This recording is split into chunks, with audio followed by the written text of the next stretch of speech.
I've been asked to be included on a lot of the interested party lists through Clackamas County Planning Division in the last couple of years, so they've, I think, been sending us more stuff.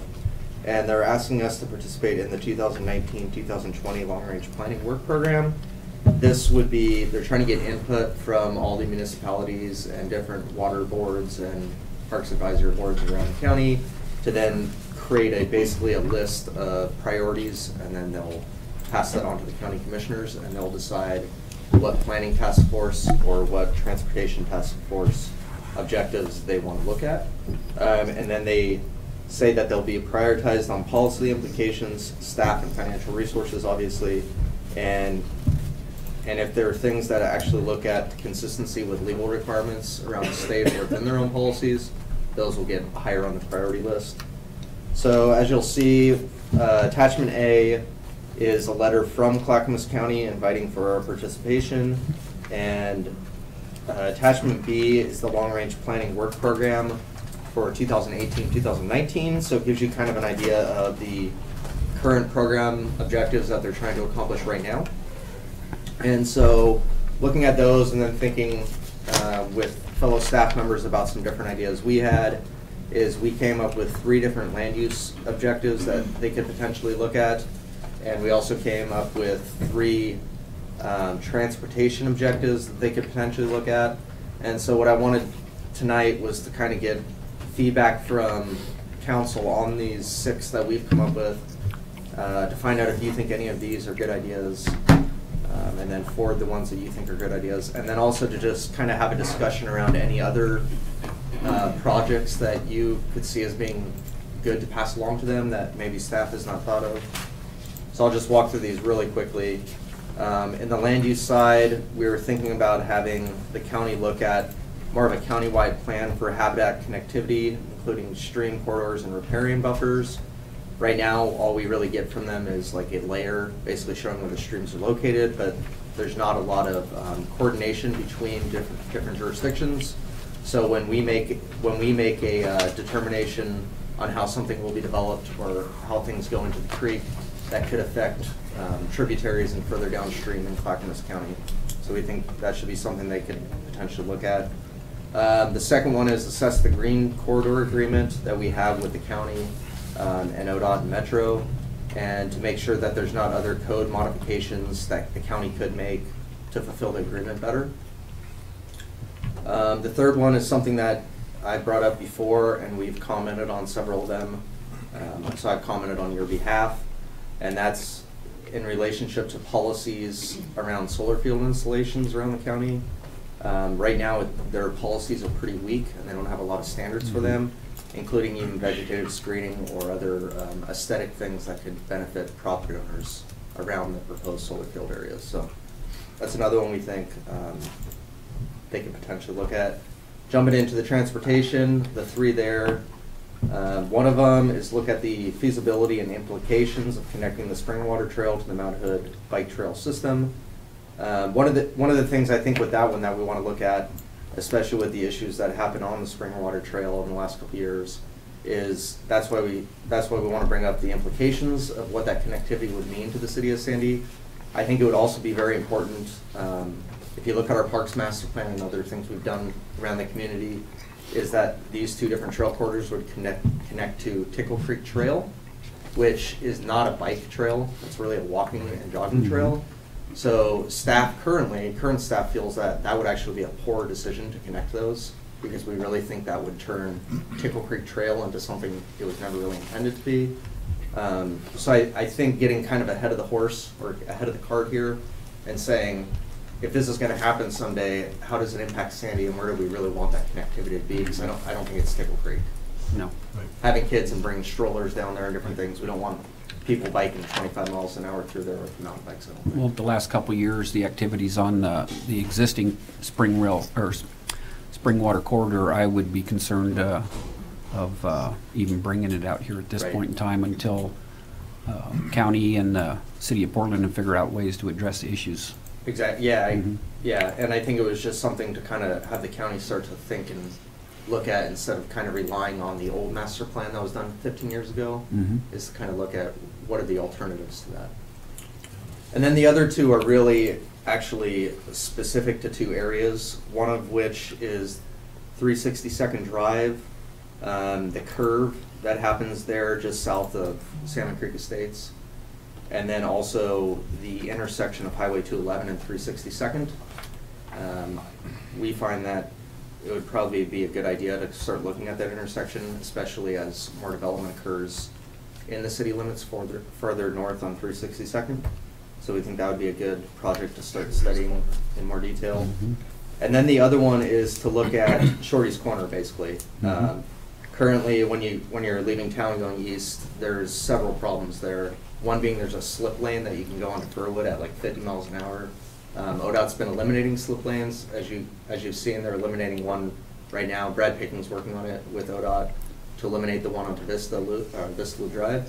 And then maybe 4 or 5 years ago, they eliminated the one onto Orient. Mhm. So we think the next one to eliminate would be Shorty's Corner and to reconfigure that intersection. The other really problematic thing is if you ever turn right onto Furwood, there's that continuous driveway along Shorty's Corner, and there's a lot of conflict opportunities there. So Mhm. that's the main 6 we've come up with. That's the only non-ethanol gas station in town. Oh, is it? So people Yeah. that like put a non-ethanol in a boat or anything Right. they're towing, they've got to come Lawnmowers. back out that intersection too. Ah, So did not it know makes that. it about 5 times worse when you've Yeah. got a big load behind you. Yeah, so with that, that's pretty much my summary. I don't think there'd be any budgetary impacts to the city of Sandy. All of these obviously are outside the city of Sandy limits, and that's the point of this program and getting our input is look at things countywide or around the city of Sandy that would, so some of these are policy changes potentially or policy feasibility studies that would impact not only areas right outside of city limits, but also countywide. And then a few of these are very specific to areas right around our town, basically. So it needs to be outside the city limits, you said?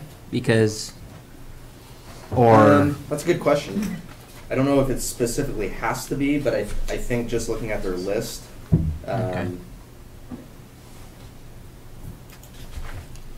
I mean, most of them from you guys know this area, I've only been up here 8 years, so, but quite a few of these, especially on the transportation side, when you look at them, I think most of these are outside of city limits. The Damascus area transportation area, obviously that's not incorporated anymore. Canby Ferry, I think that's outside of city limits as far as I'm aware. Arndt Road, I actually don't know where that is. Stafford area, I know that's outside of, I believe that's outside of any current jurisdiction. yeah. Rhododendron is, Barton Park, that would be. So I think it typically is for projects outside of the city, because that's what the county's focus primarily is. I think that first item there on land use could be some of the city's own codes with habitat connectivity with outside habitats in the county too. So there's I think a spot in there that could influence internal parts of Sandy City.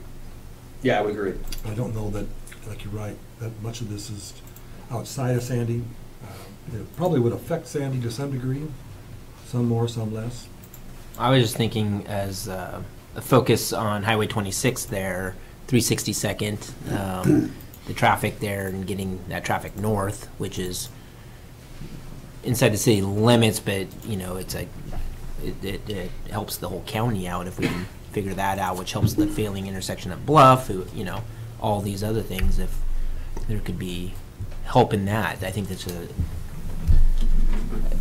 I don't know, it's just a big it helps the entire metro trying to get over Mount Hood. I mean, that intersection, as well as our livability internally, it's like 2 birds with 1 stone, they say, but and then, going north there, so you connect up Bell Street. You know, it's been one of my longtime goals, but that's why I was trying to determine, is it completely outside? Because 26 is an ODOT thing, it's not a Clackamas County road, but Kelso Road to the north, I mean, 362nd would be county, but I mean, I can put that in there as part of that one bullet point, if you're comfortable with the rest of that bullet point, and kind of try to hash that out. My only guess is that because it's in RTSP already as like a project that we would fund in the future, I don't know what they would say to that. hopefully they'd say, oh, we can partner together and get this done, Yeah, there you go. right? Because it's too expensive for us, it's maybe too expensive for them. Maybe we can get ODOT and all 3 of us can fix the problem. Is there a priority listing of some kind there, Kelly? Because I'm in agreement with Jeremy that I think that the 262nd intersection does have countywide implications, and it certainly affects us. I just think if there is a way we can put that on the list, maybe even if it ends up being a low priority for the county, that they start hearing it, they start seeing it, we'll eventually find a way to let it climb up the top.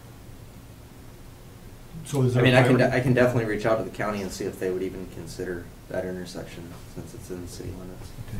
But if they would, I would be happy to add it to the list. Is Yeah. the transportation stuff going to C4?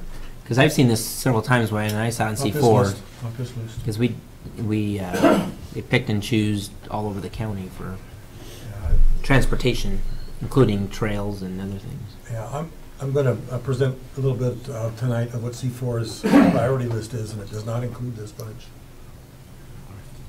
It's a different. Well, they've got like Arndt Road here, they're talking about it, and they make reference to discuss cost and funding with Canby. So if that road is in Canby, Yeah, it could be. you know, maybe this is something that we could put on the list, and we just may have to help contribute to its construction. It's Yeah, under certainly that- worth exploring. Yeah, under that one, it does say provide access from I-5 to the city of Canby, so Mhm. that looks like a partnership one, so Right. maybe that's what 362nd would be.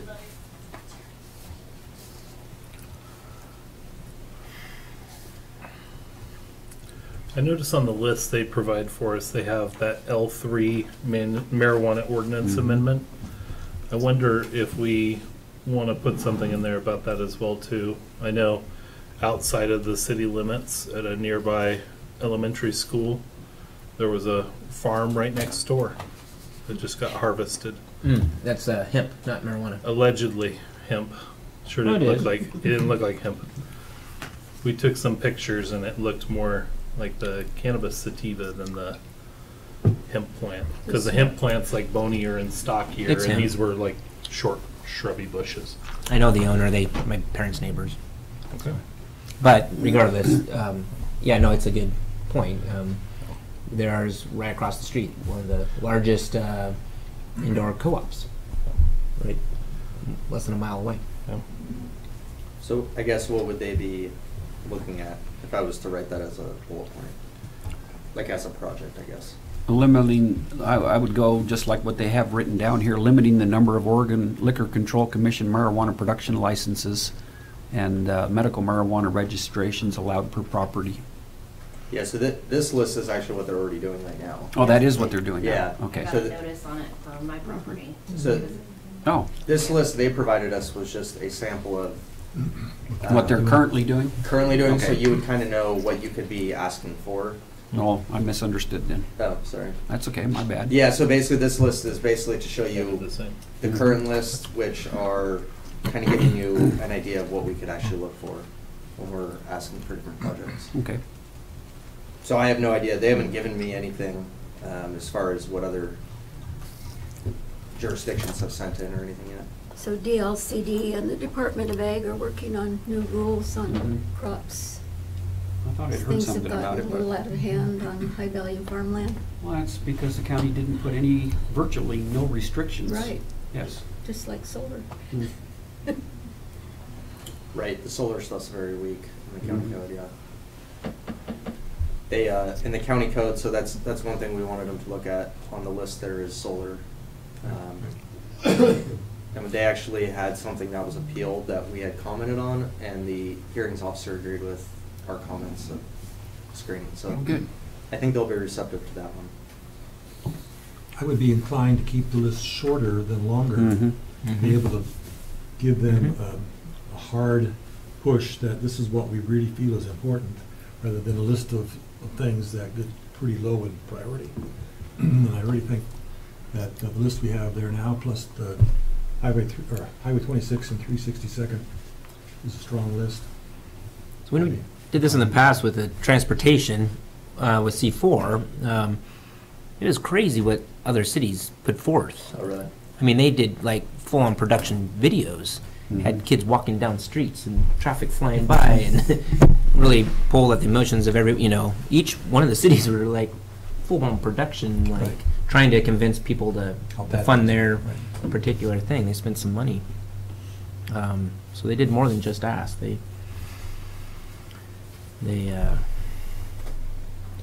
went all out, but I mean, I think it would be an option for me to forward the list and then.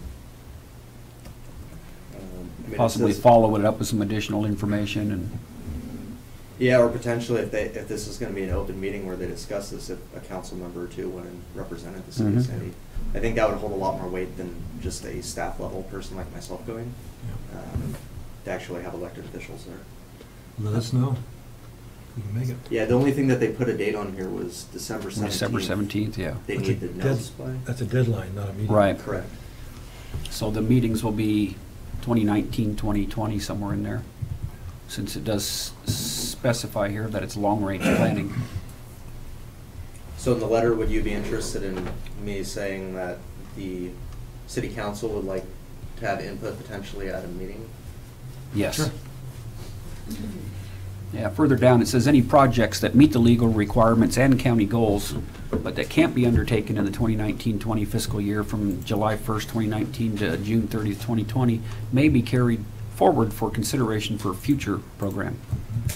So even if it doesn't get done in the next biennium, it looks like there's a possibility that whatever they end up approving could be considered further on into the future.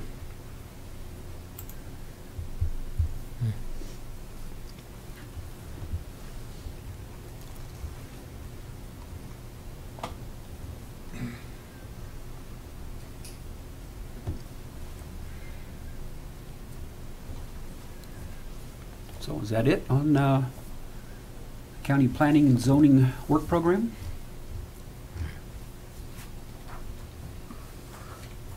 Anything else, Kelly, or? No, About it? I don't know, there might just be some projects that I'm totally oblivious to that you guys have been thinking about for years, long before I lived here. And so I don't know if there's any other transportation ideas you guys have or land use. well, you brought up the transportation for the Sunrise or Springwater corridor. I mean, that goes back more than 15 years. Right. There's that one which we've already commented on, Right. but Kate Schmitz and Bell Street are the only other two, but Yeah, those Kate are kind of Schmidt. local. those are Mm-hmm. local as we have regional. We had some sidewalk projects to try to get, people safety on Bornstead. Bornstead here, but it sounds like what I'm seeing, I mean, if we're going to do anything within the city, because it doesn't look like things are for the city would be need to be something regional, which I think 362nd, that could help get traffic off Highway 26 locally to the high school, for instance. But if you're going outside of that, I guess, they've identified things up the mountain, but what about to, Boring or wherever, those type of things that, I don't know. So, Don't know. I don't, no one, no Me, other my ideas? guess is that we're probably gonna get, there's no way we're gonna get all 6 on that list, obviously, so. Like Carl said, probably might get 1 or 2 on there possibly. Mm-hmm. Well, we can hammer away on anything that doesn't get selected. And quite frankly, there's been some years when we didn't get anything selected, so I think to keep the list short, keep it high priority for us, I think is really a crucial part. Well, the Green Corridor Agreement, I think, is pretty high on my list to keep Metro and Gresham from growing towards Sandy. I mean, that was an agreement that has been put in place and already attempted to be removed, and so for me, that's a really, really big one there. What's the political process on that one, though? Remember how we got our fingers burned on that one? Well, we did and we For didn't, boring because people. we appealed the county's decision to Luba and we won. My understanding in talking with David Duthman, that leaves the agreement intact, and the county has just kind of let it lie. I think there's I still a think fair amount that- of intensity in that one for the boring people, too. I think there's some people like to see us. Well, they need to be exposed to off. the truth and not the rhetoric that was thrown about when that was withdrawn. People were told they were going to have to plant trees in their living rooms. And various Exaggerations. things like that, yes. Happen. Yes. I think Yeah, having one thing- a smaller list presented is a better idea. Mhm. From being on C4 and what goes forward, being not having a long list. You have a small list, one item. You're more apt to Sometimes get that's all that you done. get, is just one item, but you bang. Otherwise, it they in. ignore you. Do we want to completely. prioritize the 6 then? I mean, is that helpful to, if we're gonna go forward with 6 and you got one that you're like, this is my most important and this is my second most, that we prioritize on those? Otherwise, they're gonna prioritize for us, and if they're gonna pick 1 or 2, they're gonna pick ones that we may not have input on. Mhm. Well, sometimes the county will come up with criteria for selecting priorities. Some of the times it's based on what is handed down from the state or federal too. So sometimes just finding one project that will fit in as a good competitor against the other counties, and against other state projects helps, but it wouldn't hurt to have some from our list priority, I think. Where's your 6? I'm trying to find the 6 thing It's on on the this. Oh, it's on the next page down. On the bottom. Yeah. Under transportation, it shows 2, and if you go to the next page, it shows the third Oh, one. you're in their list. Go back up. I'm trying to get into our list. Go on the first 2 It's in the same pages. document, just gotta go up. Stop. Okay. You're in ours. So there's 3 and then 2 there at the bottom of the page. 1 at the very Oh, bottom. okay. I thought you were thinking 6 transportation. No. No, it's 3 and 3. Mhm. Okay. But we don't, I mean, we can send out a land use if we have one, and we can send out a transportation. I think they're 2 different things. Right.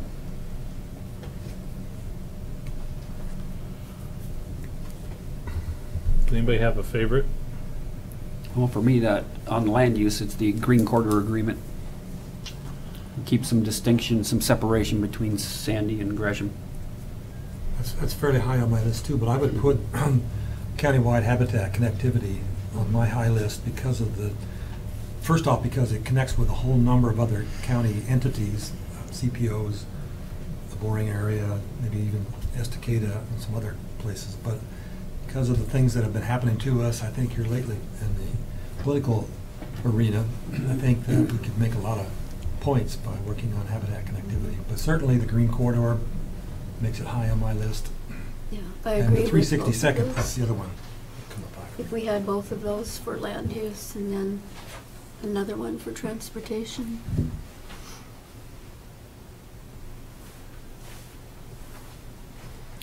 Jeremy, you have any preferences? Well, I'd go with the Green Corridor. I think the habitat connectivity, we're not downtown Portland. Maybe I'm thinking of it the wrong way, where they may need to get around more. Shoot, I was just, yeah, anyway. And then transportation, it's not specifically spelled out on this one. Would just be the 362nd and 26, not 362nd and 211. Right, yeah, that's what I meant too. Mhm. So would you not want them to look at 211, just 26, or that whole road? I would just go, I just focus in on 26. I think that's the biggest need in our community. I think both those intersections have had significant traffic accidents, significant serious traffic accidents. I hate to put too much into one point, but I think I would have to look at both ends of 362nd, at 211 and at 26. And then if the county decides that If they wanna pick 26 one or the doesn't other, work, then- you've still yeah. got one. Right. Well, for me, the 362nd, 26 side is the higher number of Vehicles. car counts than the other Mhm. side, just by a bunch. So my guess is if we want to put those two up there, I would do 26 over 211. I feel the same way. I think it's a more high. I think that both should be addressed, but I think in the spirit of trying to present one option, something to be focused on, there's just sheer amount of volume and the impact that one has for a lot of different entities that might be something that could get through them a little bit. Oh. Then having the whole road or having both intersections as one, Yeah, I wouldn't put the whole road, I just put 2 intersections in there. But ODOT knows that 26 and 362nd is a problem Mhm. and fails regularly. Well, they I know, haven't been hearing a lot from the other side of that one a bunch, but I know ODOT is focused on, concerned over, and they've heard from us a number of times.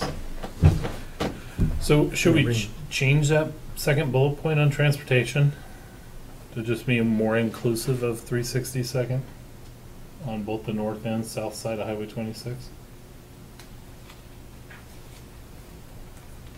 Probably wouldn't hurt in case they kick out 26. yeah, on the north and south ends of 362nd, you mean? Does that work for everybody? So long as Sure. we identify 26 as the higher priority than 211. I think you need to then identify 362nd also goes all the way up to Cottrell, so, I mean, we're not talking there. You're Yeah, talking 26 about and 211, though, the Directly two connected intersections, to, yeah. intersection of 26 and 362nd. to the Okay, north, I thought you heard, I thought I heard where there something- is no road. I thought I heard something different from you. Okay, so Yeah. thank you for And clarifying. then the south end, which is referenced in the second bullet point on that curve. Take out the curve. With the curve. So address design concerns with the curve in 362nd Drive and explore a traffic signal. Da, da, da, da, da. Are we getting a lot of That's all accidents 211. and hurt on the curve? I know it's people call it dead man's curve in my corners of the world, but I'm not sure that there's that many accidents. I hear a lot of accidents on both ends, Mhm. and most people are, I guess if you miss the corner, you'd end up in that poor guy's house, yard. Other than that, Accident-wise, I think it's road condition dependent. If there's snow or ice, there's a lot of people sliding off the road there. But, I do know the curve was pretty high on a Clackamas County transportation study list that I looked at years ago, mhm. and I think it kept getting cut, but, so I don't know. It's getting significantly more use than it used to now, so, we're getting bigger. yes. So more people driving. Well, we have a lot of people from Estacada coming up to shop. Yeah, at Fred Meyer's, Iron. yeah. Yeah. they're So heading- Kelly, you think you got priorities? I do on land use. On the other one, out of the other two, what would you want to be second and third? Would you rather it be Shorty Corner second or the bike, or the Springwater Trail second? Shorty's Corner. Yeah, that has a more, I mean, it's not in the city limits, obviously, but there's been so many serious accidents there, fatalities. Okay, I think I got a priority list then. Mhm. yeah. Great. Thanks, Kelly. Thank you. Thank you. All right. And we're on to transportation. Mr. Mike.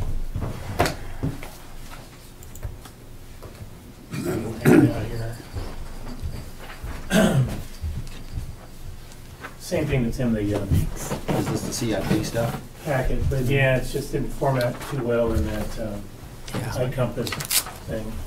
Thank you. Appreciate it.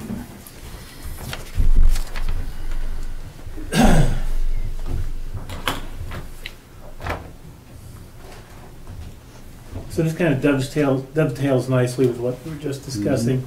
I just wanted to kind of bring this up just to kind of let you know where we're at with funding. You know, the transportation picture always looks so bleak. You know, we have a $42 million project list, and if everything, if we get all the systems development charges we expect, if we get all the growth we expect, we get all the systems development charges we expect, we're still $8 million short on that list, and we don't have any kind of funding mechanism to close that gap. But so usually that's why the transportation picture looks so bleak. But I think it's starting to look a little sunnier now with a few changes. But kind of summarize what we get annually as sources of revenue, and naturally systems development charges rise and fall depending on the amount of development and the type of development we get. Single family development, we get a lot of that, but it doesn't generate a lot of SDC funding. Commercial development, we don't get much of that, but that's where the real big SDC funding comes from. And then we get about $600,000 a year from state and federal fuel taxes. And then we also have our local fuel tax that's devoted to street maintenance. And most of that money goes towards operating expenses in the street fund, keeping the street lights on, paying the contracted street sweeper, and just, staff and equipment and materials expenses for street maintenance.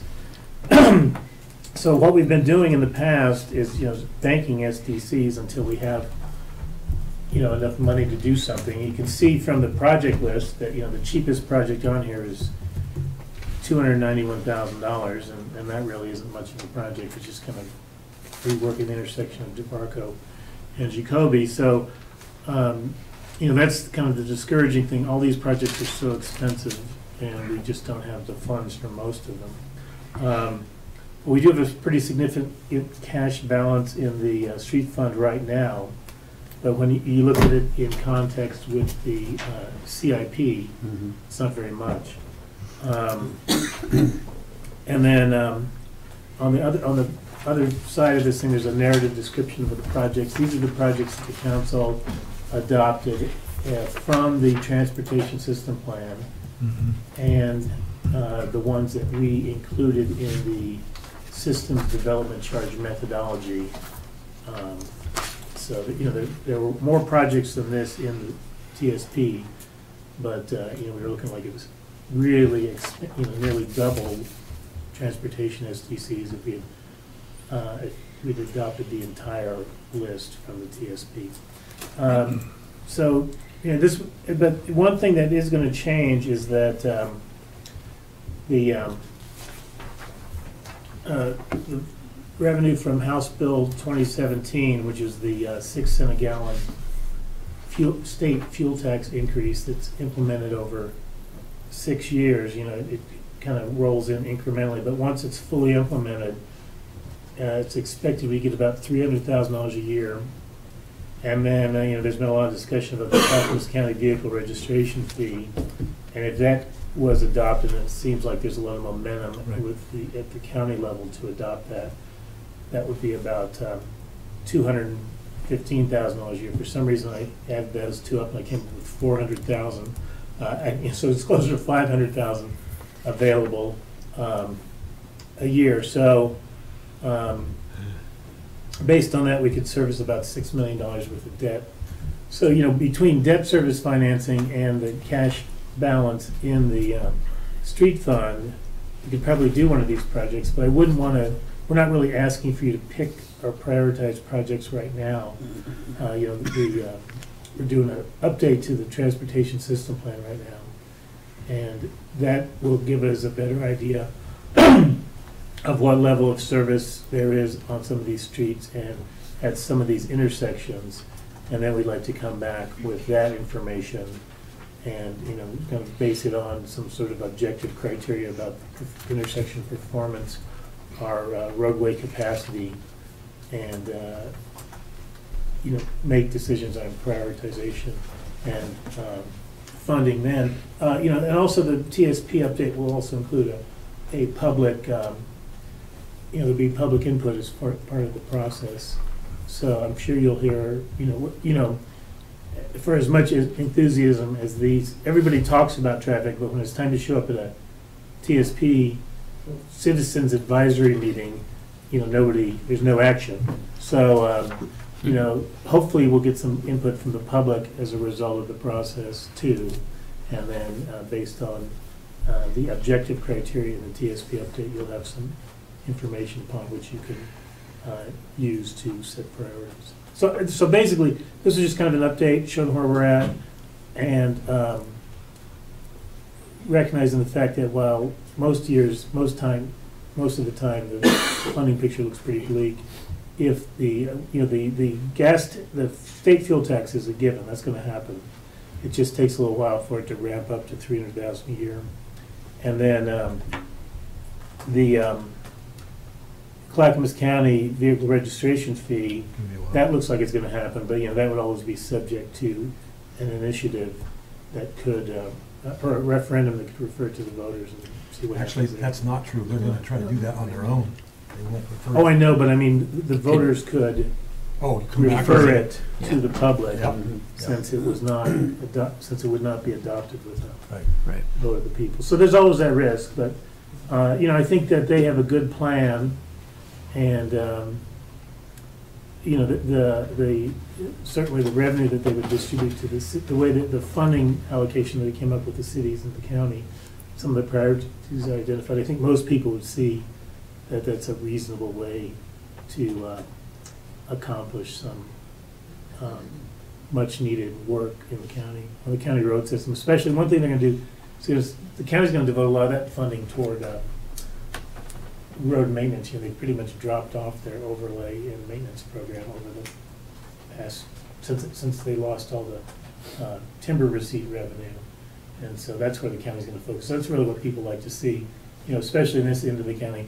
People don't really care about the Sunnyside interchange and how much money's going to that. They're really more concerned about when their road's gonna get overlaid. So I think it will, you know, I think it will be popular with people once the county starts implementing some of the improvements in the maintenance program.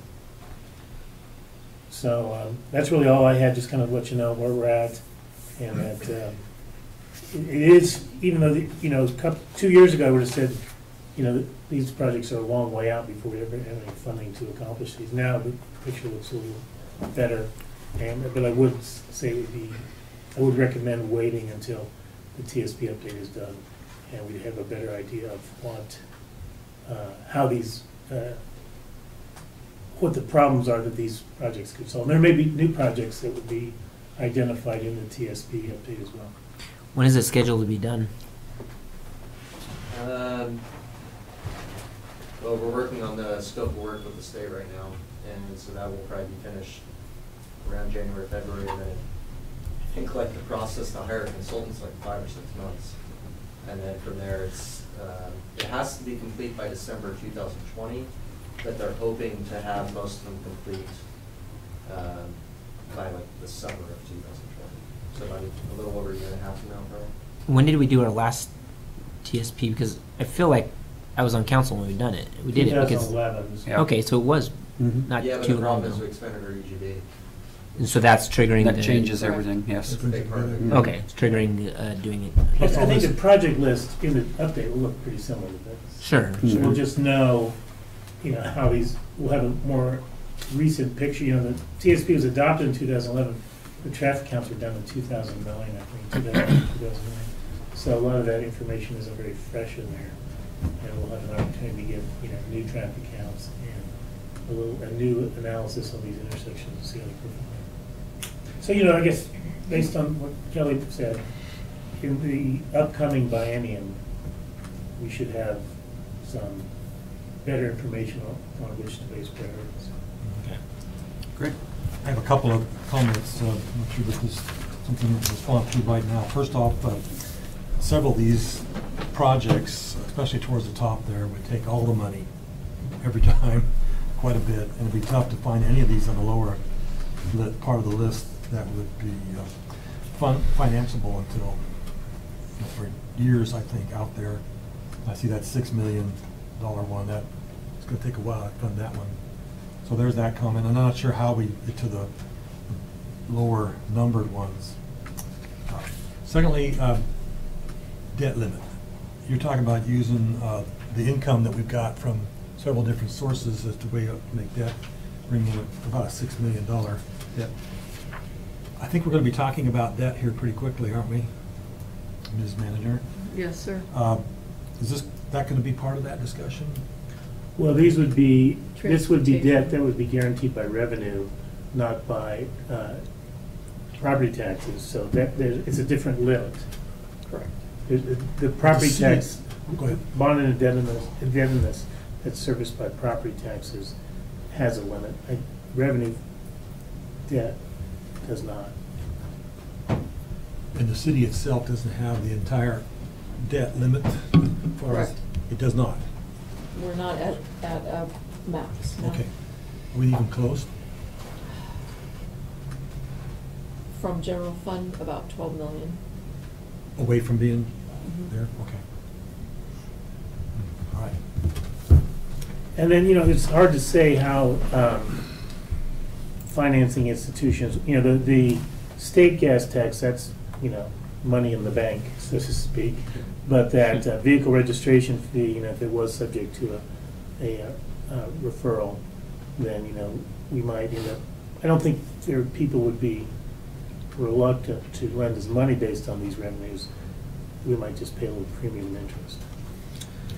But Mike, if things like 362nd out to Bell Street over would open up a lot of commercial land, which you said is higher value SDC wise, that would then pay back in the SDC credits back to help refund that account or going back into that so that you could end up recouping some of that money back into the SDC. It's better for our Coffers. general fund too, commercial versus residential. Sure, but as far as the roads go, Mhm. as far as the transportation part of it, would that not be a true? Yeah, that's statement? true. You know, a lot of times though, we end up giving these, giving SDs, like if a developer said, okay, I'm gonna extend Kelso Road. Mhm. We, you know, and they do it as part of their development, they would be eligible for SDC credit, so then, you know, that. Sure. So we don't get as much as we would ordinarily receive. But we didn't also pay Right, out but we to don't build. put out the money either. Yeah. So it's kind Either of way, a you get the wash. road and. So all I'm coming out is saying that these numbers may be what its true costs are, but it could be paid for with SDCs coming in shortly after, or maybe is the developer putting it in, getting the SDCs as well, but we're not having to shell out the $6 million up front. Yeah, and I think that's kind of a policy thing too, is, you know, should the city be building roads through undeveloped land that infringes on the UGB? You know, does that solve the transportation problem, or are you just building a road?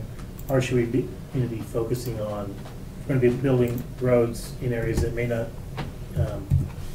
develop in the near future or at all, or redevelop at all? Then, you know, is that a better use of our funds, you know? If it solves a different transportation issue. I mean, a road from Highway 26 to Kelso wouldn't see a lot of traffic.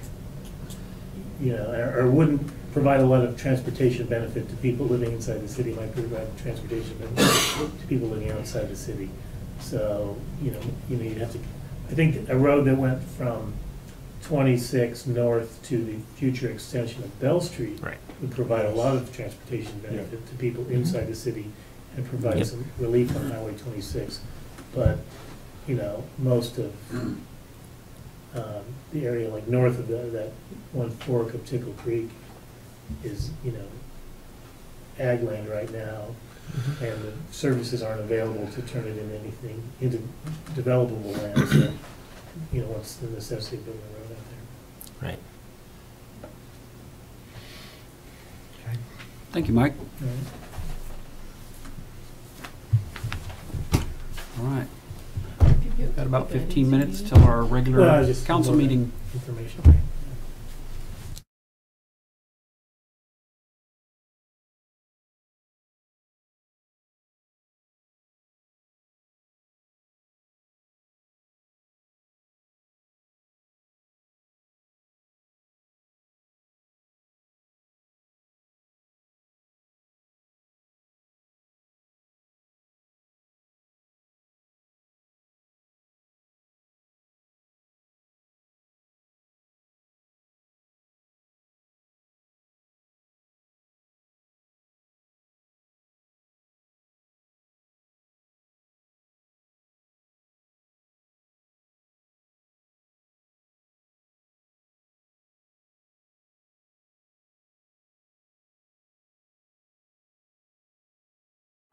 So first, see.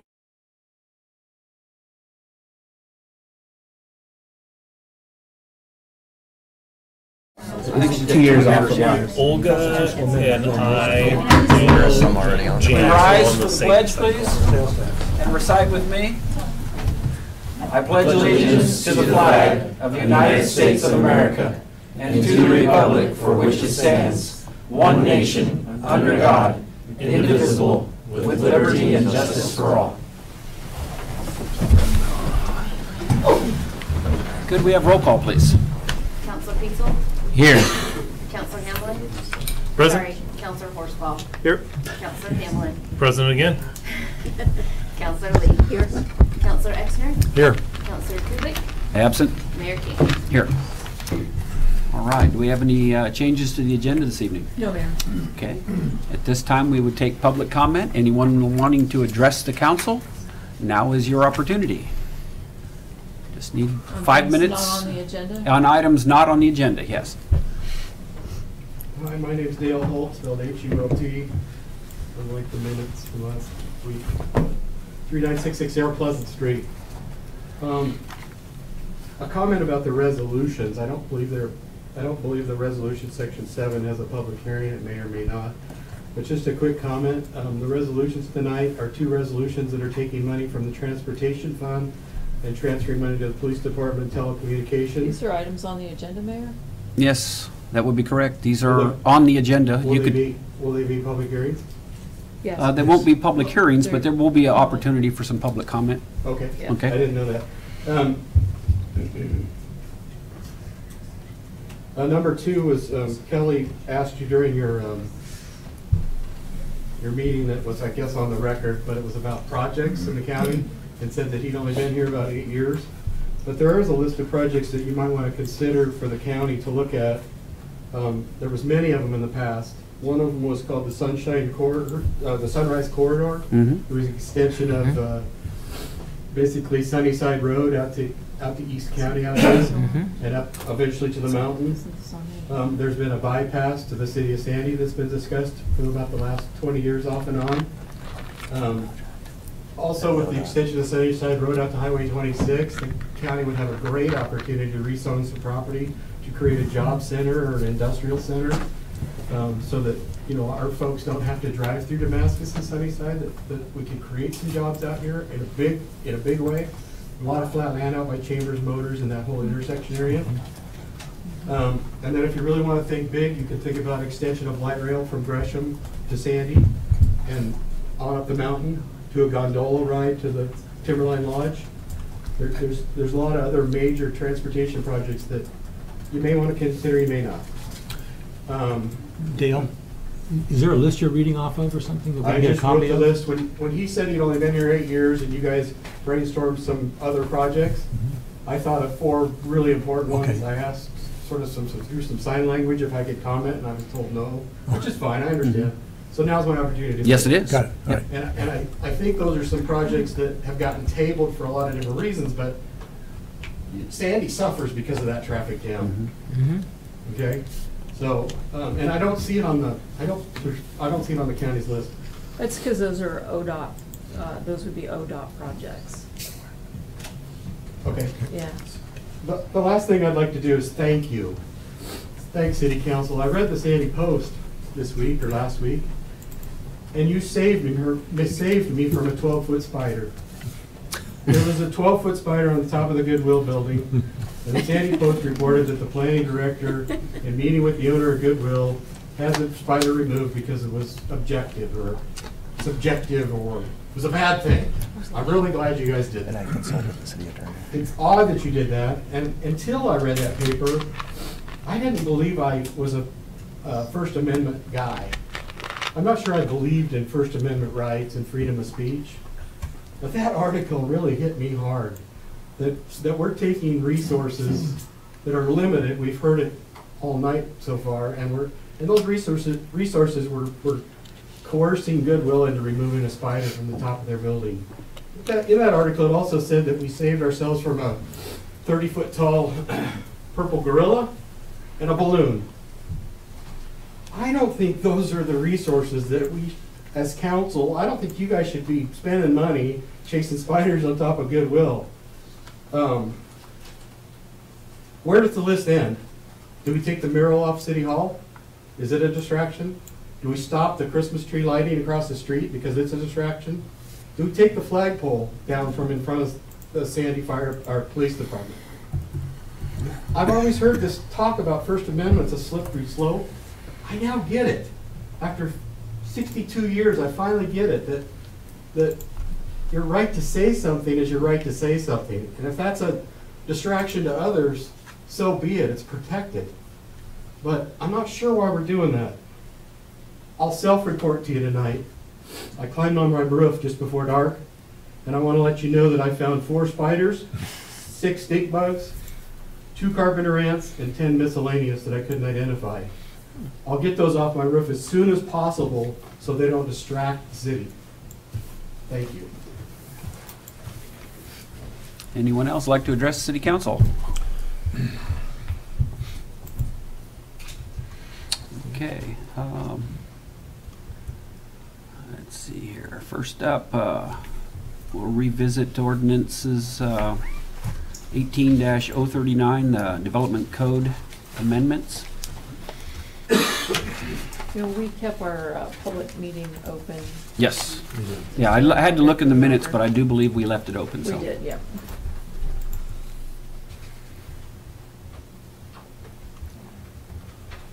Go ahead. Right.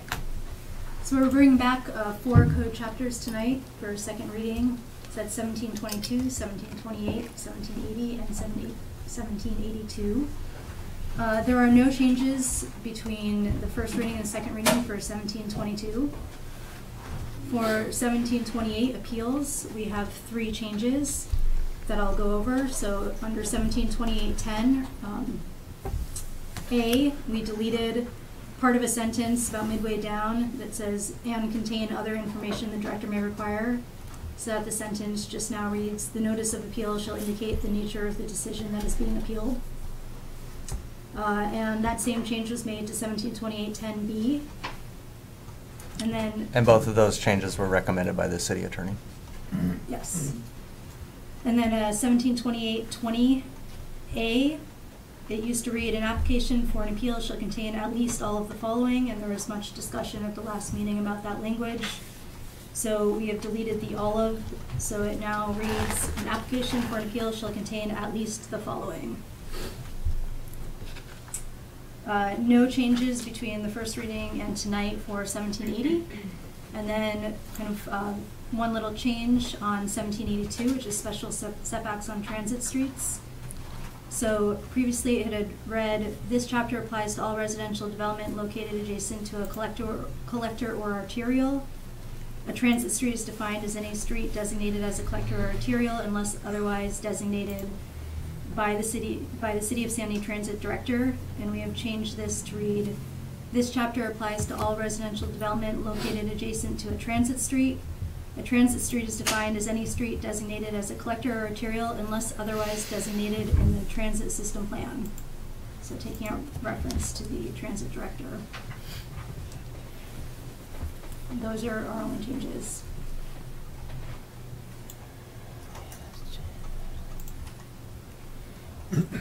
And so 17-100 or 17-102 was taken out from the ordinance and also taken out from the discussion tonight, as we'll be forming a committee to review different urban forestry practices and code regulations.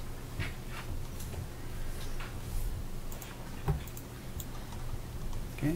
Questions, comments, discussion? In Yeah, I had terms of the public input, I saw Tracy Brown's letter. I assume that's part of the record. Is that right? Was there anything else? Exhibit G or something? Yeah. And there was no other input from developers, conversations at all? That was the only thing that I'm aware of. Okay, Yeah, the only thing that the planning division received was that. okay. So I had a question reading through this. It wasn't something that was striked out or not, but it made me wonder. 17.80.20, specific setbacks. And it talks about any structure located on streets listed above or identified in the transportation system plan as arterial, or collectors shall have a minimum setback of 20 feet measured from the property line. This applies to applicable front and rear and side yards.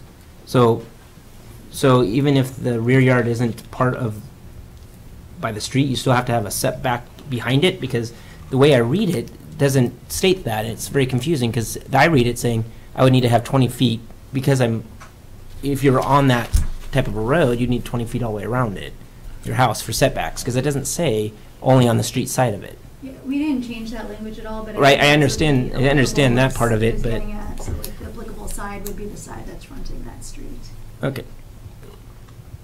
Yeah, so we've been using that same code language, and Well, I know you have. we've never I just- interpreted. I Yeah, just but I was reread gonna it say, and we've go, never interpreted it any other way than whatever side's closest to that street or adjacent to that street.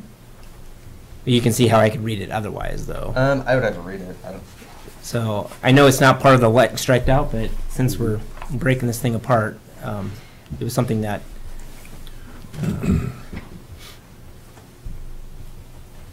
I mean, I wouldn't interpret it the way you're reading it, but it's, everybody interprets code differently, so I would interpret it the way that we've applied it. It's saying that there's a 20-foot setback measured from the property line, and then it's saying this applies to front, rear, and side yards, so. Whatever side of that lot is the property line along the street identified as a collector or arterial, the 20-foot setback applies. So the adjective applicable would define it as being whichever side is to that arterial or collector. That's how I would interpret it, Okay. correct. But that's the hard part about reading code is. Well, yeah, because I could see how it could be There's a lot of different ways to interpret interpreted things. otherwise. So, believe me, trying to read through this was daunting at best. Yes. Yeah, take a look at the current shape of 1782 and try to read through that and apply that code no, section. it's impossible, basically, without making a lot of interpretations. Because it makes so many references to commercial development. well, I was referring to 80. all the striked out in blue and lines in there. So. And I guess when I was reading it, I found it difficult to stay in track. I understand we're trying to get rid of the commercial pieces, and I tried very hard to make that part of my mental gyroscope of all the different things that were happening here. And I'm wondering, and the reason why I brought up Tracy Brown's comment is I tend to agree with one of the comments he made in that this looks like a cleanup project, but are we really making something that's going to be better for our developers and more understanding and easier to get through the process by doing this? And I understand the part about getting the confusing parts out of it, but there are so many changes that I'm not sure that we may have walked our way through the forest, but we may come out at the wrong part of the forest and found out that this may not be any better for us. And it's so massive amount of changes, I'm having troubles finding in my mind, is this going to be a better product? Because, not because of the getting rid of the commercial part, but because of the way we've stated things and worked our way through. For example, our TSP has not been modified for quite some time, and we're expecting to do that here in the next couple of years, I understand. So all of the references to our TSP, how applicable are they going to be until we get that revised? Those are the kind of things that, for me, sure make it question in my mind if just where we're going with this one. I'm not sure if I'm ready to make any changes, just that I would surely like to see some reaction from some of the public about this one. If I may, Councilor Exner, in the last public hearing, the conversation included, and I think it was Mr. Holt that made the comment that this was better than what they were currently having to deal with, and it was a starting out off point. There is definitely more room for code improvement in this and other codes. It's a matter of plugging the dike, the holes in the dike, for now, and making it as workable as possible for staff right now. Always room for improvement for sure, but I think the intent was to get some of these changes done. For example, the one where that's commercial, it's really a residential thing. Yes, get that part. Just to kind of clean some of this up and get a better starting point. But there's nothing that prohibits us moving from this meeting tonight and these changes tonight to continuing to try to fine tune and polish and shape this to be better for everyone.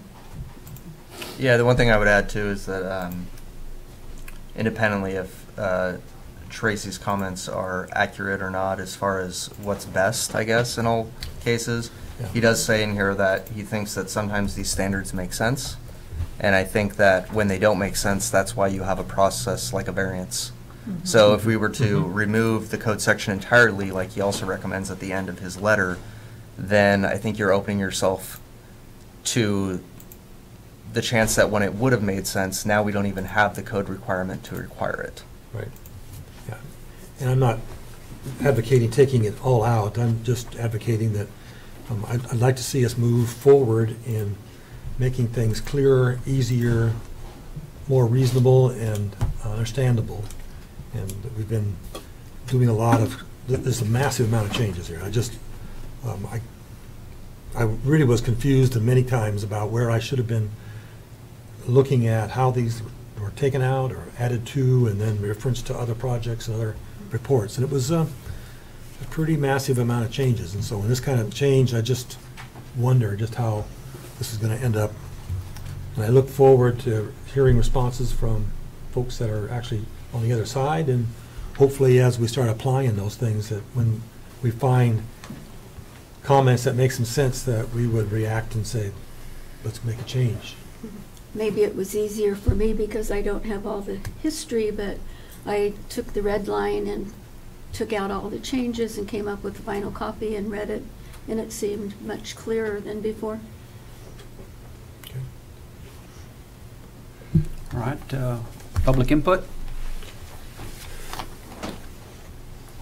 Are we on a certain number or the whole What? shebang? The whole thing, just if you've got something to contribute up here, Other bring it than up. the tree. The trees were pulled out. Yeah, the trees are off. Yeah, we're not doing the trees Just tonight. being clear. Thanks. Kathleen Walker, 15920 Southeast Bluff Road. I did send you an email before the meeting tonight.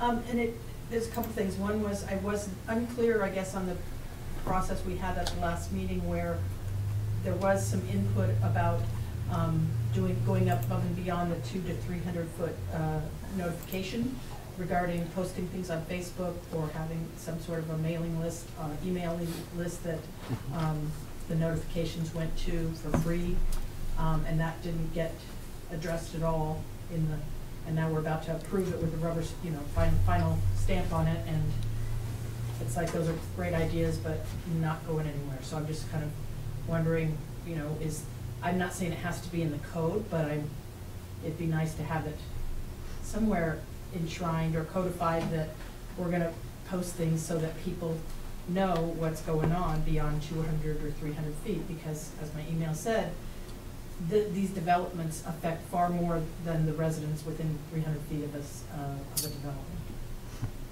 I know that because I live by the new school. So the other comment I was going to be making had to do with the orientation for the buildings, for the residential buildings, on the arterials and collectors. I want to get do I have that right? Okay. Things like Bluff Road, DeBarco, those kind of things. I think, I guess I have a concern about trying to orient those roads, homes on those roads towards these major streets, because they are not allowed to have any driveways on there, and they're not allowed to have any, we don't have any street parking, nor will we have any street parking on Bluff Road. That's just the facts. So then it requires the folks, homeowners, to kind of have, some vehicle access behind their house, and then if somebody, the FedEx guy comes up, they've got to come walk through your backyard, through your side yard, around the whole house to get to the front door, which is now on the back, on the transit side of the house. And I think that is just not, as a homeowner, I wouldn't want it. It really doesn't meet the intended need. So I guess I know that was something that was, ginned up in 2040. I was part of 2040, but, it sounded like really good when they showed you the, Wood Village streets and things like that, with all the hanging flowers and all that. But realistically, on a high-speed place like Bluff Road or Kelso or DeBarco, I don't know that it's necessarily, I'm not saying that we shouldn't have some sort of nice, have a sidewalk and have something, nice looking, but I don't necessarily agree that the front doors have to be oriented to that when they can't have any vehicle access. It's not gonna be very workable, so, that's, I guess, something that I would encourage you all to consider.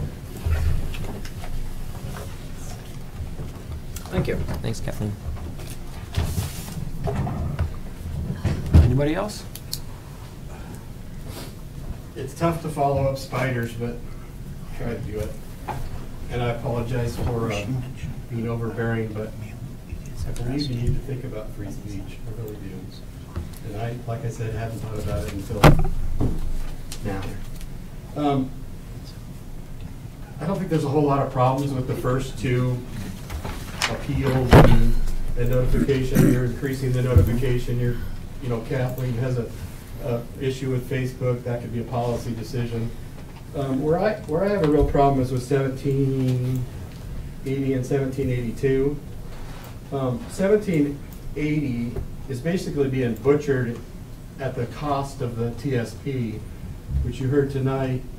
The current TSP is the current TSP, and we don't really know what it says, but it's out there. We don't see what the comparison is with these roads that are listed in the code with what the TSP says now.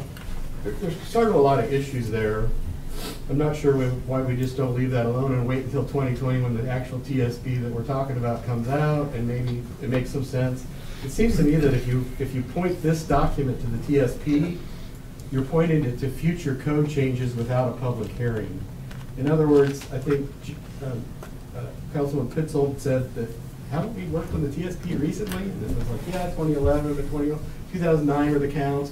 And we all know that periodically the TSP gets worked on. Well, 4 or 5 years down the road, if we have some huge boom of housing or something, and then we have to expand the urban growth boundary further, we're going to again need a new TSP.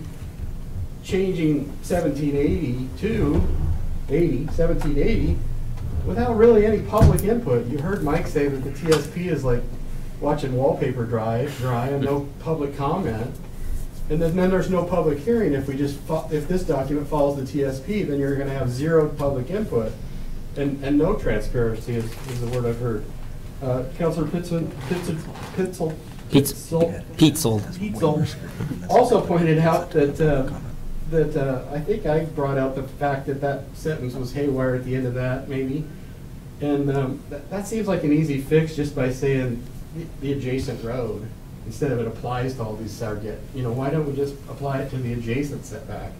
And then you have to think, maybe that code does have some error in it, because are we trying to create side yards of 20 feet on commercial land outside the central business district, I believe, but other commercial land or other industrial land that has smaller side yard setbacks that happen to be on Transit Street? Are we trying to drive those, were we trying to drive those setbacks bigger for some reason? I'm not, the modern day approach in all the cities that I've been attending for the last 25 years, you're seeing buildings pushed up against right-of-ways, rather than, the jurisdiction says, okay, we got to stop this taking. This right-of-way is going to be 99 feet, this right-of-way is going to be 100 feet, and we're going to pull those buildings in and give it some pedestrian scale.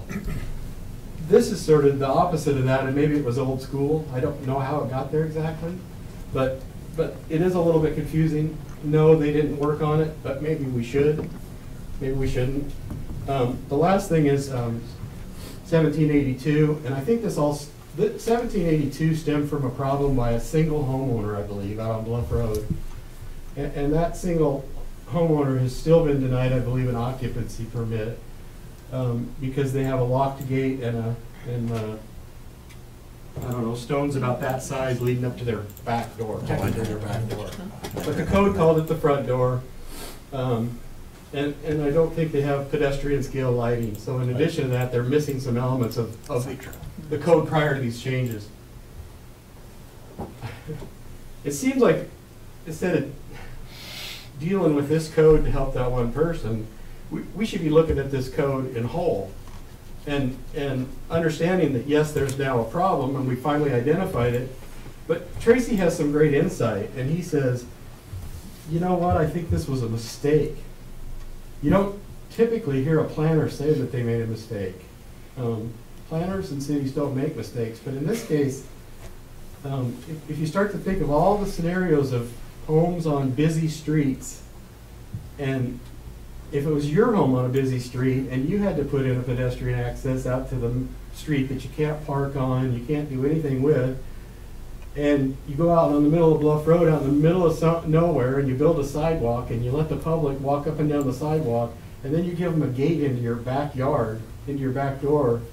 Not that Sandy's we're not a criminal town. You know, we don't have that. I don't think we have a lot of that problem. Maybe we do. Maybe we have a lot of break-ins, but I don't think we do. But what you're doing is you're taking away the livability of that house. And I really have a problem with 1782 because we've added a new line in subsection A, and it bears out on page where you can see it really is on page 35 of the Stafford of this document, but it's also on page 20, and that's subsection A. It used to say all buildings because this was a document meant for commercial buildings. We all know that.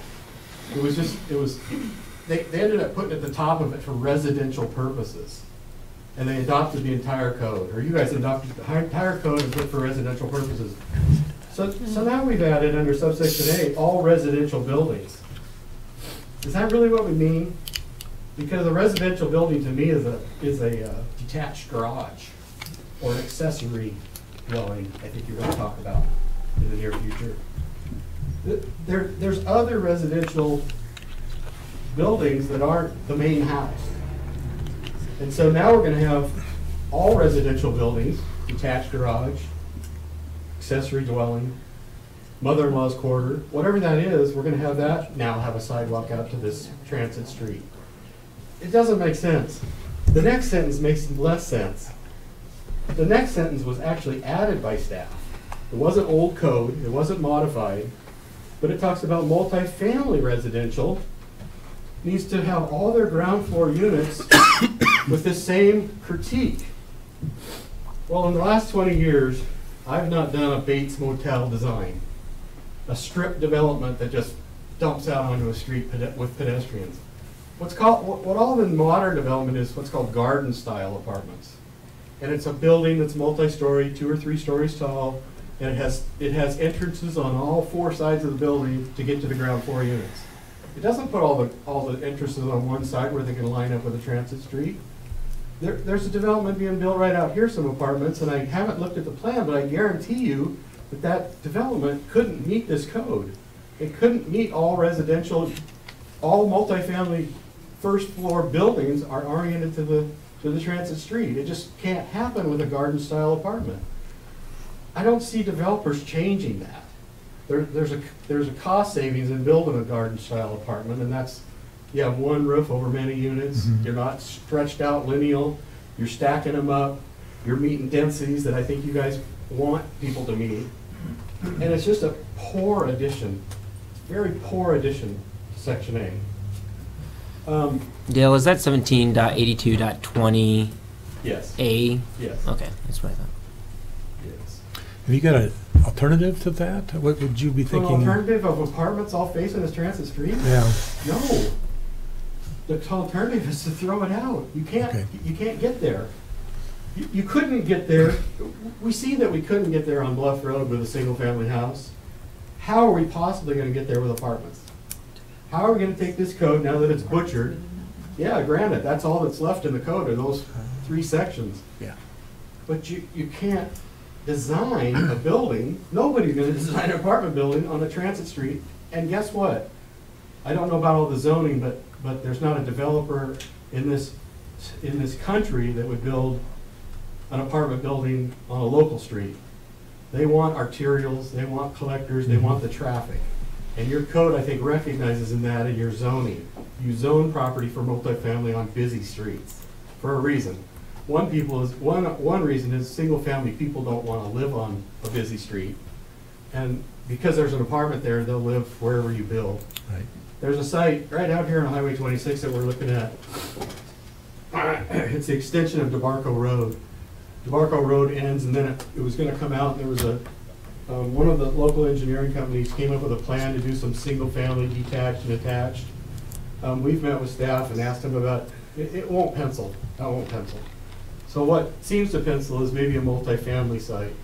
You know, it's tucked down in that little draw, a lot of density, but I can tell you that you can't push DeMarco through and get every ground floor unit to face the street. It's an impossible task. And I don't think staff, I think what they want, and you'd have to ask them, but I think what they want is a pedestrian-friendly atmosphere.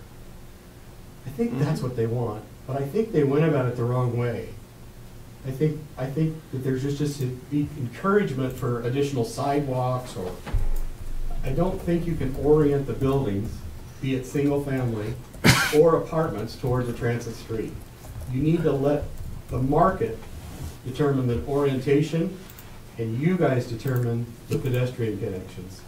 How do we want to get people around the site? Where do we want to get them? Do we want to get them out to the street? Apartments? Probably yes. Probably out to a bus stop. You know, something like that. But a single family house, do we really want to orient them to a street so that they get out to a bus stop? They're probably not riding bus. They're probably driving a car. They probably build a 4-car garage. I think that's it. Unless you have any other questions. Thank you, Dale. Thank you. Thank you. Anyone else?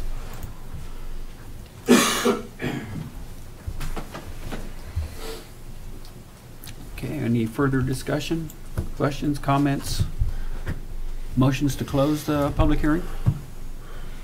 I make a motion that we close the public hearing. Yeah, I'll second. Motion by Jeremy, second by Carl, that we close the public hearing. All those in favor signify by saying aye.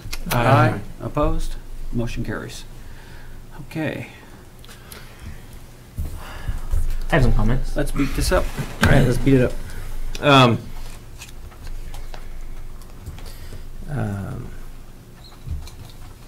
Well, thanks, Dale, for narrowing it down just to a few things from last week. I think on the, as far as the TSP versus the named streets, and I think it's much easier to have a thing referencing the TSP, because when it does get updated. But then I also look at it going, you know, this seems to be pretty big heartburn for people wanting to develop. I can understand their side of it, and we don't have a lot of streets that would fit those categories, and we're not changing them a lot. We kind of already know what they're going to be for quite some time, even after the TSP comes out. Most of those streets are already been named, so as far as putting those in there or not, you know, I'd say just leave them named in there. I don't see the, you know, we're not changing the TSP that long, and it's not Portland. We're not the size of Portland, so. The 1782.20A that he talked about, I guess I do agree that would be hard to do with multifamily housing, even single family, and a little bit about what Tracy had written in there as well. I have a personal example of what happened on DeBarco. Those houses were all supposed to face across the street. I'm on the other side of DeBarco and facing the other way, and none of those houses who were supposed to face my direction to help the value of my house, you know, be better, went that way. And they came and appealed and said no one's going to want those houses, and the economy was crashing, and so it went through the planning phase, and they approved going the other direction of that, and none of them did. And I think, you know, at first I was a little bit frustrated, but in the end I think those property of those value of those homes across the street were better that way anyways. It does make a weird design of a house, and I think that you know, the example used of Wood Village has a unique little village look to it, has a place for it, but I don't think that particular street or some of these streets are the same thing as what's in there. And I know Wood Village was used when we were back on the planning commission for the whole village concepts. I think they did it and everyone liked it, and so we all created village concepts everywhere, and just didn't work out the same way as people envisioned it back then. So I think that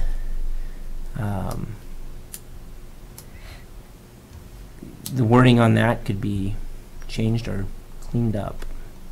All dwellings, changed from buildings to dwellings, from houses to dwelling, to all buildings. See, 8220.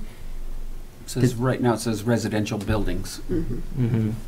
So if someone wanted to build a detached garage, does that mean it has to face the road, or can it face sideways?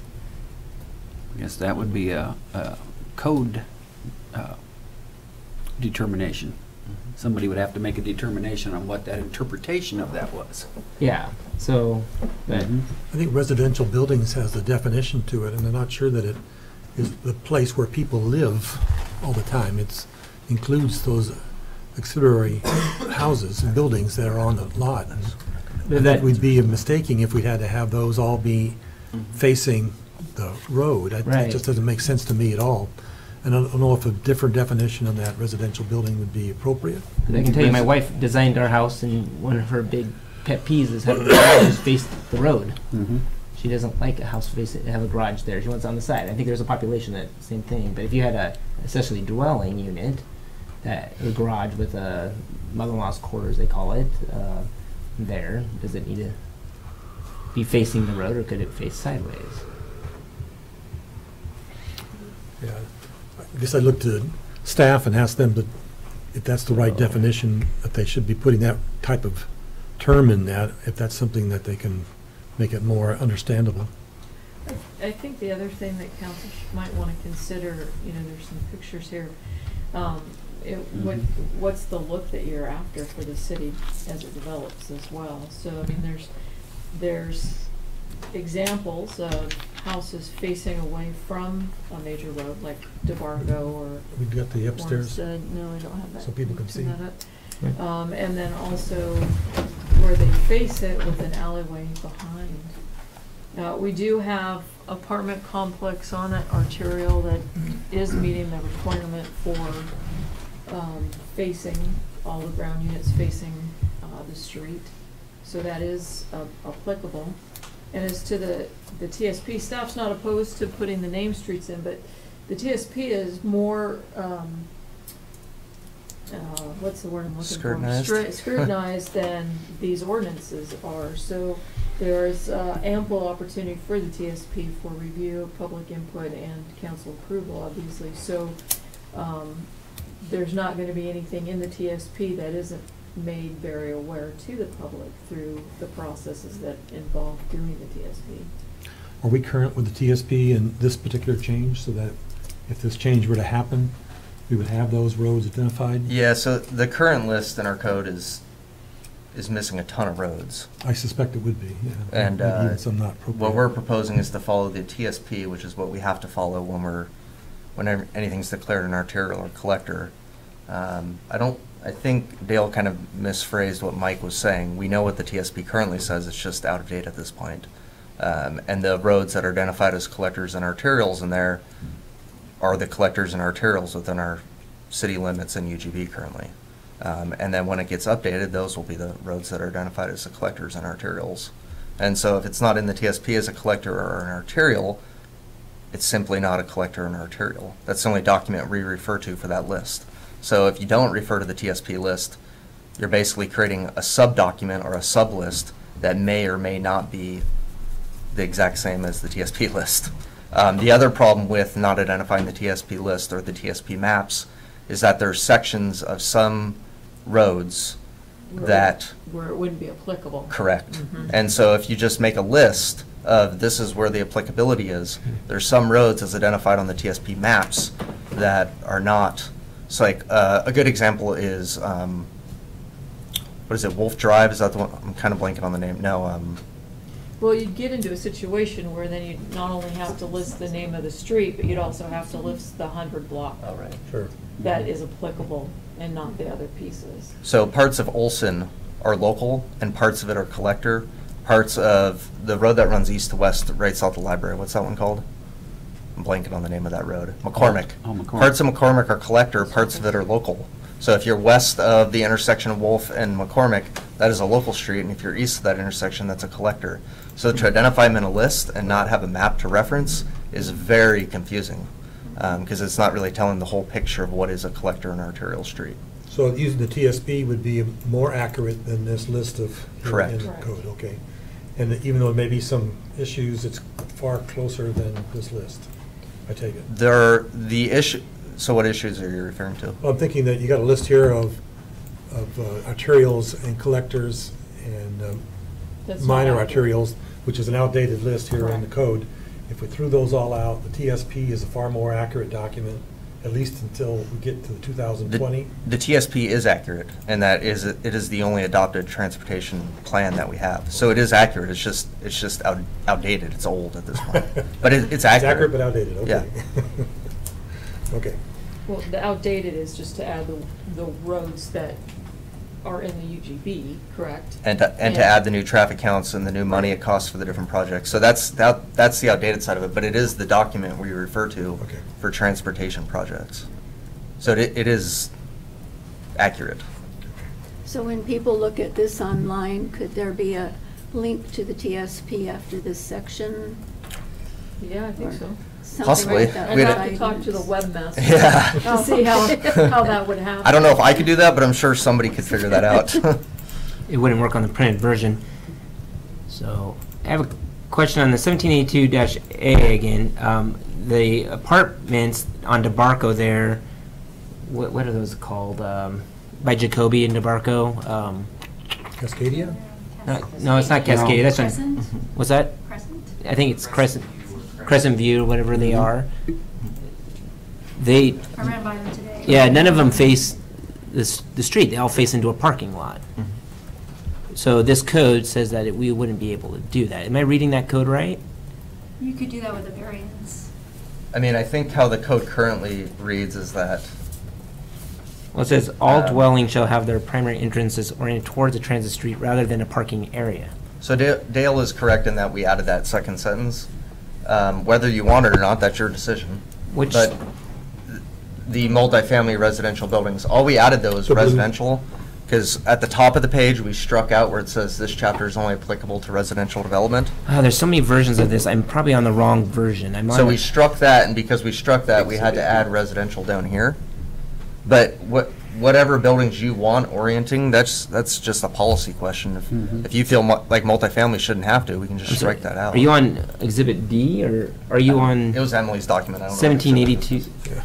I've got it. For me, it's easiest on the red line, the light blue, and the purple, and then the black. Yeah, that's what That I way you like. can see what's being taken away, what's being added, and what's being changed. Well, that's what's on there, but Yeah. I don't see what he's saying that it was there. I mean, how it currently applies, how the code would be currently read, I believe, and Emily, help me out if I'm wrong on this, but it's basically saying this chapter is only applicable to residential. And then it goes on to say, all buildings shall have their primary entrances facing a transit street. So as it currently reads, is it saying all residential buildings? So all we did was make it more clear to say multifamily and this. If you don't want that, that's just a policy Hang question. on, I need to get on Exhibit D. What he has is what you're reading, not, I'm reading the same thing, but it doesn't have that second sentence in it. So we did add the sentence, but we didn't change the intent of this this paragraph. All we did was make it more clear. Now, whether you want multifamily facing the transit street or not, that's a question that you could talk Well, about. I actually My have, D is way different than yeah, your D. I actually have some, I want to know what you would call it, concern about having the residential buildings all have their primary entrances oriented towards a transit street. I mean, whether we like it or not, we are a motor vehicle-driven society, and especially on the roads where you can't park on, having to have their home oriented towards the transit street, that they're not going to be using that entrance on a daily basis. It doesn't really seem to make sense to me. I'm not a planner, but I think I in mean, I terms of have concerns with that one, I guess. If- multifamily kind of for conditions, I think really makes it hard. I'm thinking of the houses that Jeremy was talking about earlier over on Meinig, where none of them face the road, the Meinig Road. They all face each other in the parking lot. Mine, you mean DeMarco? No, I'm thinking Meinig, the one that goes, you come down the hill, down the draw and come back up, and at the top, there's a bunch of multifamilies in there, and they're all facing their parking lots. Mhm. And you're looking at, I think that's how most of the apartments are built. I think that's where most of the apartments are. It'd be tough for me to see how you could make them all face, thinking back on Dale's comments, I just don't see how we can make all those face main roads. I just don't see how it would work without really being expensive and maybe even illogical. So to me, I struggle with putting a multifamily in there.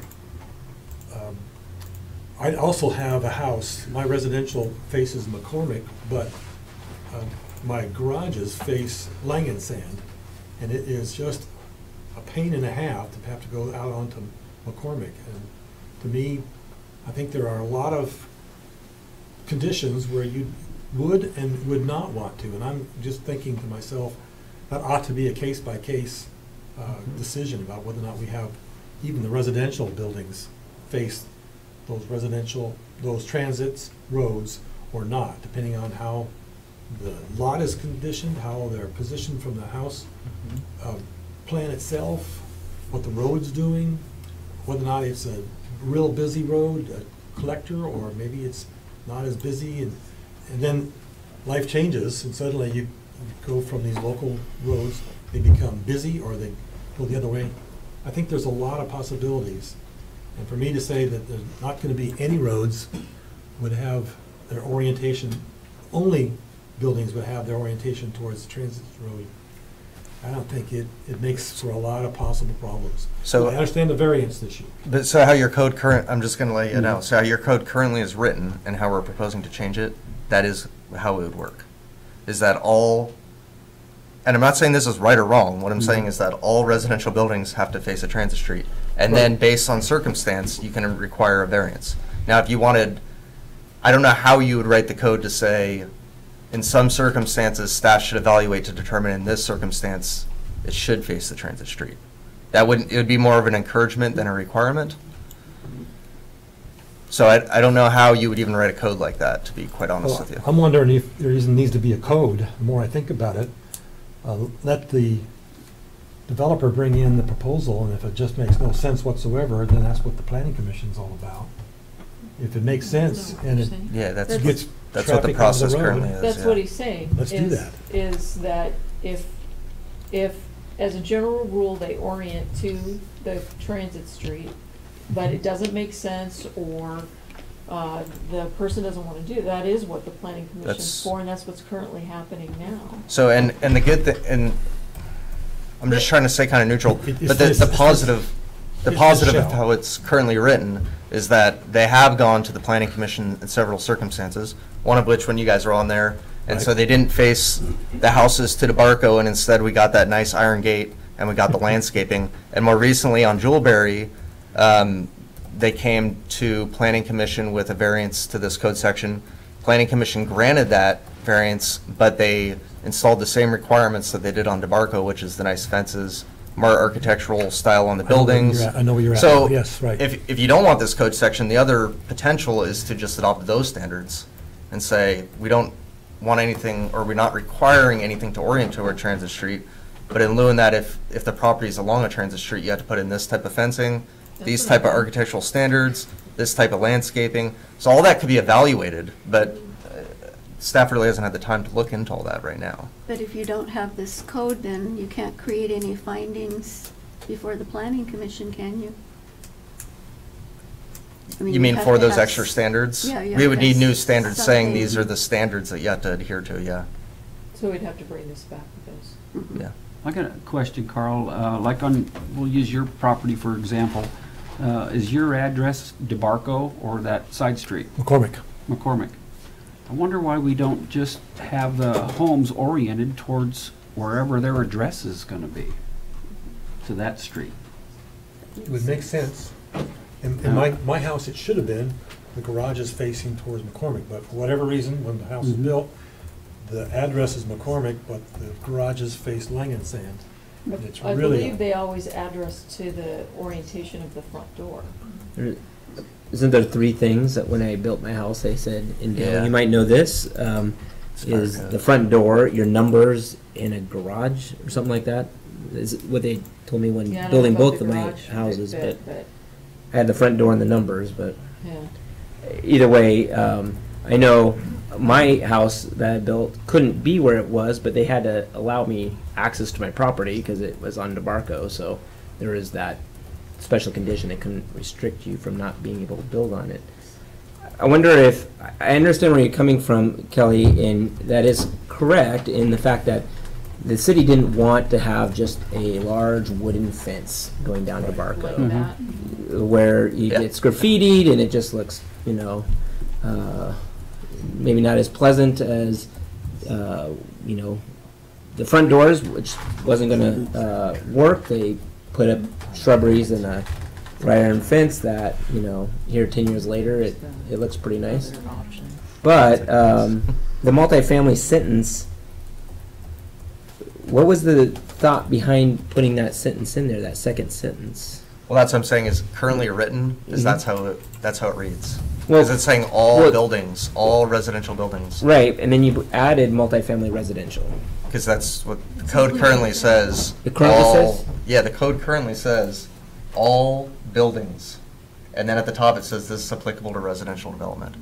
So I think So currently. you added residential, but then the second sentence you added as well, correct? Yeah, but the second sentence is already being encapsulated in the current code language. Because it's saying all residential buildings currently.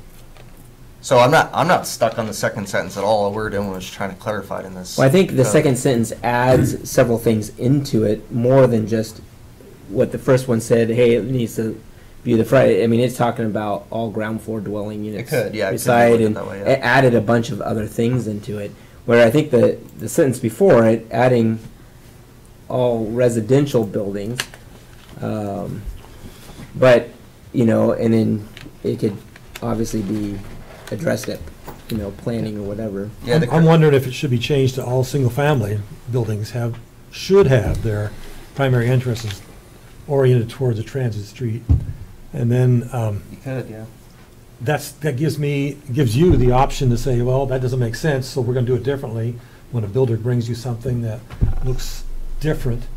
And also, I guess for me, the multifamily does not make sense. I'm really struggling with how you would make that happen, especially when you're talking about all the ground floor entrances are gonna face towards a transit street. It would be really hard to do, and I think it would make it very expensive, if not impossible. Confusing. My inclination is change single-family residential should, and then take out multifamily, that second sentence. Yeah, it has to remain shall. Now it has shall. right? Yeah, it has to remain. It has to remain that because that's what it says in the development code. Shall is a requirement. It doesn't even speak to should. So shall or may are the two terms you have to use within the development code. Legal And if you say may, then that's not a requirement. So that's what you're kind of left with. I mean, we could take out the second sentence. So then the first sentence becomes, are you just thinking single-family homes? Are you thinking Mhm. duplexes? Where, what's the Oh. thought there, I guess? Oh, I guess I would stick with all Triplexes? residential buildings. Get rid of the second sentence altogether. But certainly the second sentence. do we call it buildings, or are we gonna call it dwelling? That would be something you live in, Yeah. where a building could be a Yeah, you could do a that. shed, Shop. a garage, a We've shop. garage. never Never interpreted the code interpreted that that way? correct, Yeah. but I could see that. But we could interpretation. clarify it by Yeah, doing that. I think it's smart. Okay.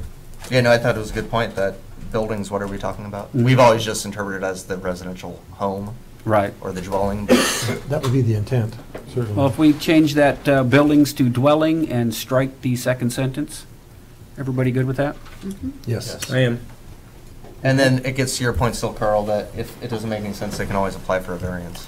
As long as that's options in there, I want us to make sure that's possible. Yeah. Okay. And then maybe again, on B, change buildings to dwelling again? Right. Yeah, we'll make sure that that's consistent throughout that chapter. Yes. Okay. Right, maybe others. There might be. Oh, yeah, it'd couple be in others. C as well. So we'll bring this back then. And then, even with this being in the code, using for an example, the home on Bluff that has the concern with the back door, going out to Bluff, that still allows a variance. So if somebody can make a reasonable case to the planning commission, that they don't have to do it. Well, and just for edification, there's a lot more to that situation. Oh, yeah, I just used that as an example. just- Yeah, but they do have they do have their certificate of occupancy, Mhm. and there were some concerns from the fire department about a lot of things, so there's more to the story there. Oh, yes. Just- Right, right. And I'm happy to share that if you have questions.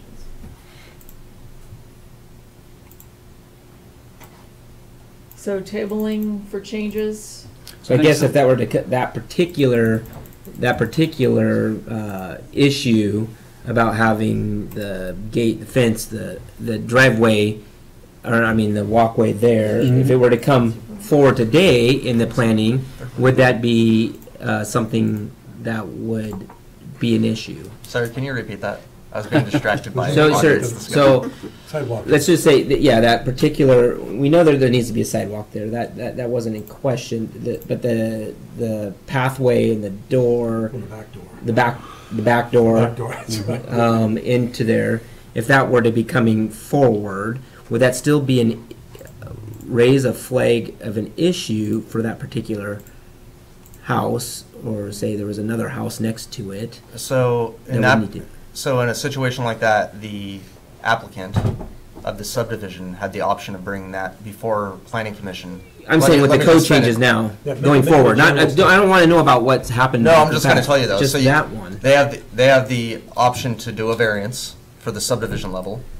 If you choose not to do that, then the individual homeowners, once you buy the individual lots, can do individual variances to that code section, to this code section. So are we getting around having them not to have to do the variance though for a No. particular thing? No, like they that? still have to have the variance. Right. Right. That was my question, not Yeah, they still particularly have to about do them, but in that aspect. Well, normally you would expect to see the front of the house face the street, where the garage faces. Right. And we have these lots that are just Right. not logical, and so you gotta figure out a variance to solve the problem. And the deal is, do you wanna make them do all this additional work to make them look like that front door exits, or faces what looks like the main street, which it really isn't?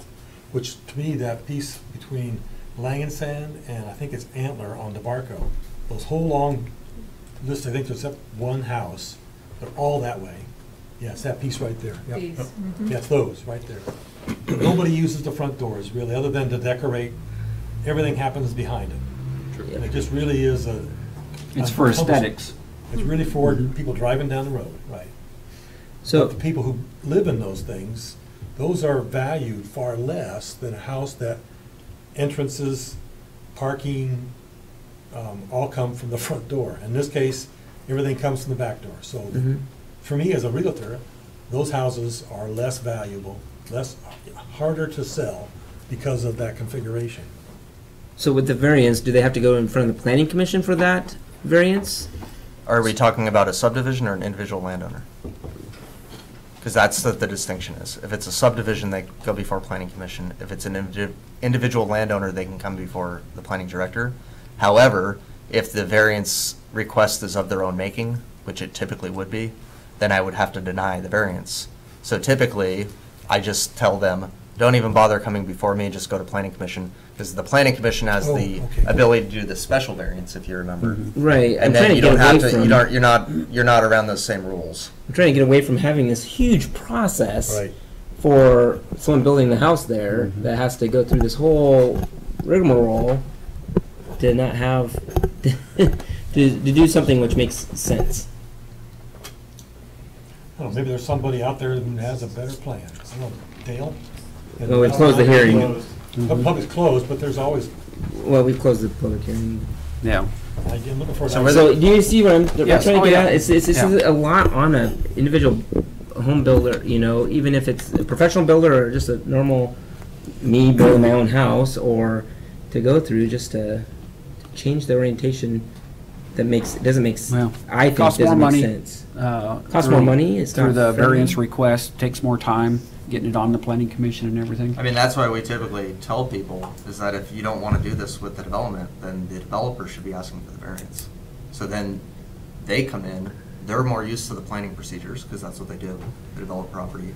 and they get all the houses instead of, they apply for a variance for all the houses in the subdivision not to face the road. Well, So yeah, when except developers for, choose not to do that, they're really putting it off on the builder to then make that decision later on. but that's not always the case. I bought individual lots myself and just did them. I mean, I'm not a builder. I obviously do something different, but anyone can build their own house. And I'm talking about a developer, like a subdivider. I know. I bought I bought lots. I bought a lot, right? And so you're saying that I would have to, as becoming the person that bought a lot, I'd have to go in front of planning commission to have the door of my house oriented differently, because I signed as the general contractor. Yeah, that's not what Well, I'm saying.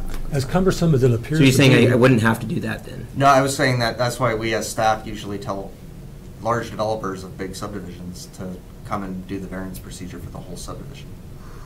So that people like yourself that is an individual lot builder doesn't Don't have to go the through planning that. commission. Well, I understand. Then they sell off the lots, right? No, the developer's Typically, developing it. He's They're gonna building build the it. house. No, on it. his No. situation, you bought Thank a you. lot. Right. You bought a lot from a developer. Developer. Right. Yeah, And now you're gonna build your own house, you're not using the developer, right. so.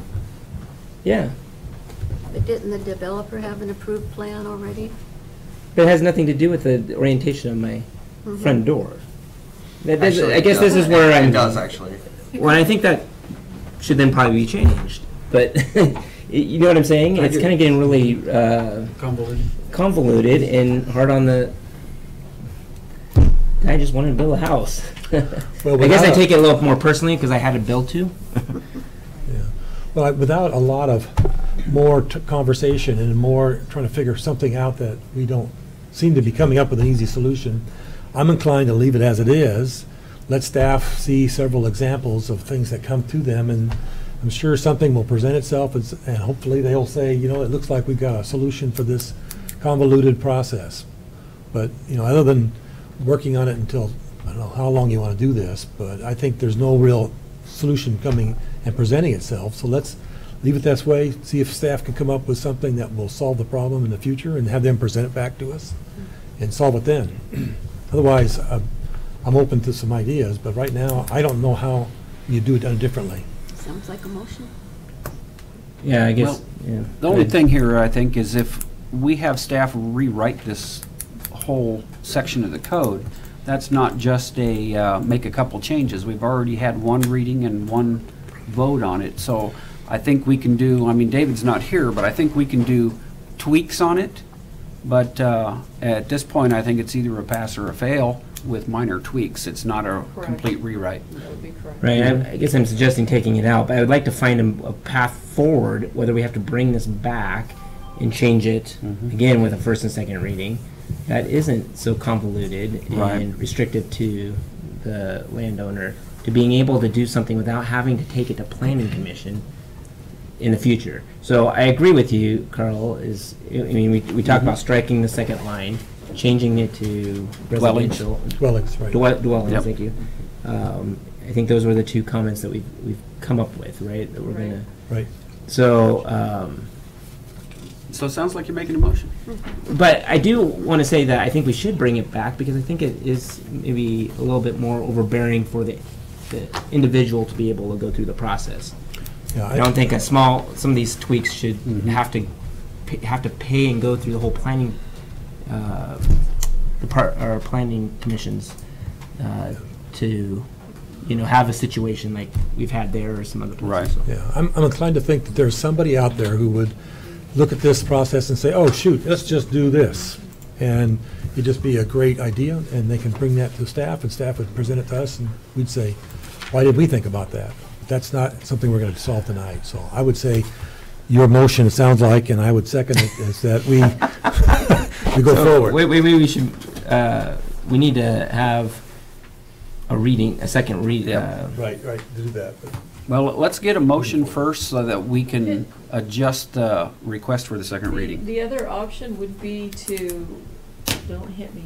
The other option would be to maybe do a workshop Mhm. with the planning commission as well and discuss this in more detail and get this really ironed out.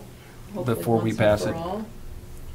Well, I think Can you live with that? we I mean, in short couldn't term. do that because we'd be changing a lot more and have to go back to the process. We'd have to start the That's what I'm whole ordinance saying. thing over, That's what yes. I'm saying. Hey, but if we get it right, I think it's worth it to do that. Mhm. So, because Well, I we But in the won't get it meantime, exactly everybody's right. gonna be stuck with the Yeah. old code. get it closer to right. I'll tell you, with development code, you'll never get it right, because there's Yeah. always different opinions on how it should be written. Right. Well, I think we have a lot of everything else that we've are okay with. Is that correct? Mhm. There's a lot of other The changes. bulk of it is right. So the bulk of it's right, which I'm telling you, I'm getting confused every time I read it. There's so much redlining everywhere that I'd like to be able to remove all that and just Well, focus on. don't we have a clean copy as Yeah, well on very here? Yeah. bottom. That's what the But ordinance- but we would be, those would be all up for Mhm. hacking away again. Yeah. So, you know, if we approve the second reading with the state changes and then bring that next piece back and focus I on see what that, you're saying. So then we aren't having to deal with all that other crud. We're just on the small So little to paraphrase what paragraph. you're saying is put in these small changes that we talked about, changes to dwelling and so forth. Right. Approve what's here, Mm-hmm. make it all one color, and then go back to the drawing board with some of the other issues and come back to you. with Right, because those. there's all these other sections that we've all Yeah. made all Mhm. kinds of, you know, Yeah. whether It's gonna they're get appealed. grammatical errors It's and gonna those. get appealed if you make changes tonight on the second reading and adopt it. Well, we do it all the time. That's Yeah. fine, but. Mhm. So we're making- That's the procedure. So we're not order. we're proposing two changes: one to Dwelling, dwelling and then striking the second. and striking the second Yeah. sentence Yeah. Multifamily. Yep, from the So you'll- multifamily. you'll want to make a motion with those changes. Okay. Yeah, someone's gonna have to help me on that. It's section 1782:20. So make a is- motion to approve the proposed code revisions to the City of Sandy Development Code 1722, 1728, 1780, 1782, with direction to staff to change building to dwelling in all of the assigned areas. Strike through the second sentence In of A. A. I think those were the changes that you guys discussed. Mhm. Right. Will there be another reading then? No, it's only No. 2 readings. You're adopting it? I mean, if you pass If we this do, and yes, adopt it? yes. Mhm. Yeah. Well, it's probably 30 days. I make- 30 days. Right. I make a motion to approve the second reading as stated with the changes to 1782.20, the A to state all dwelling buildings, is that right? Yes. And- Dwellings. Well, Dwellings it's actually gonna and- go through all the document for all Yeah. dwellings. The part The that's gonna be entire changed in A document. is just the multifamily. The rest of it The is second sentence.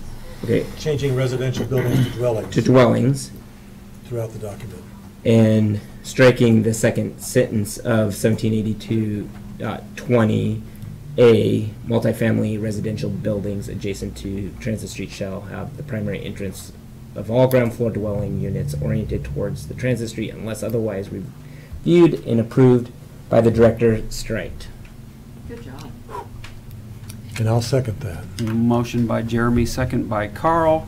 I'm going to call for the second reading by title only of ordinance, I got it.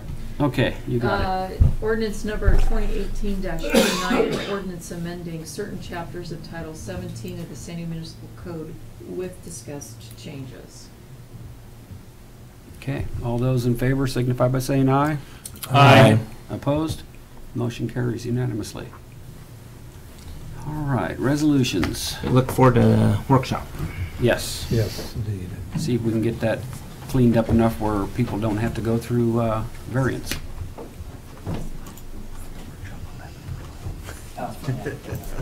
We're in, Police Department okay, interfund all right, loan. moving on. Good evening, Mayor and Council. You may recall on September 4th, there was a supplemental budget along with a public hearing for some changes that were needing to be made for this biennium. This is just the housekeeping piece of that supplemental budget to authorize and fully execute the 2 interfund loans that were already approved in the supplemental budget process.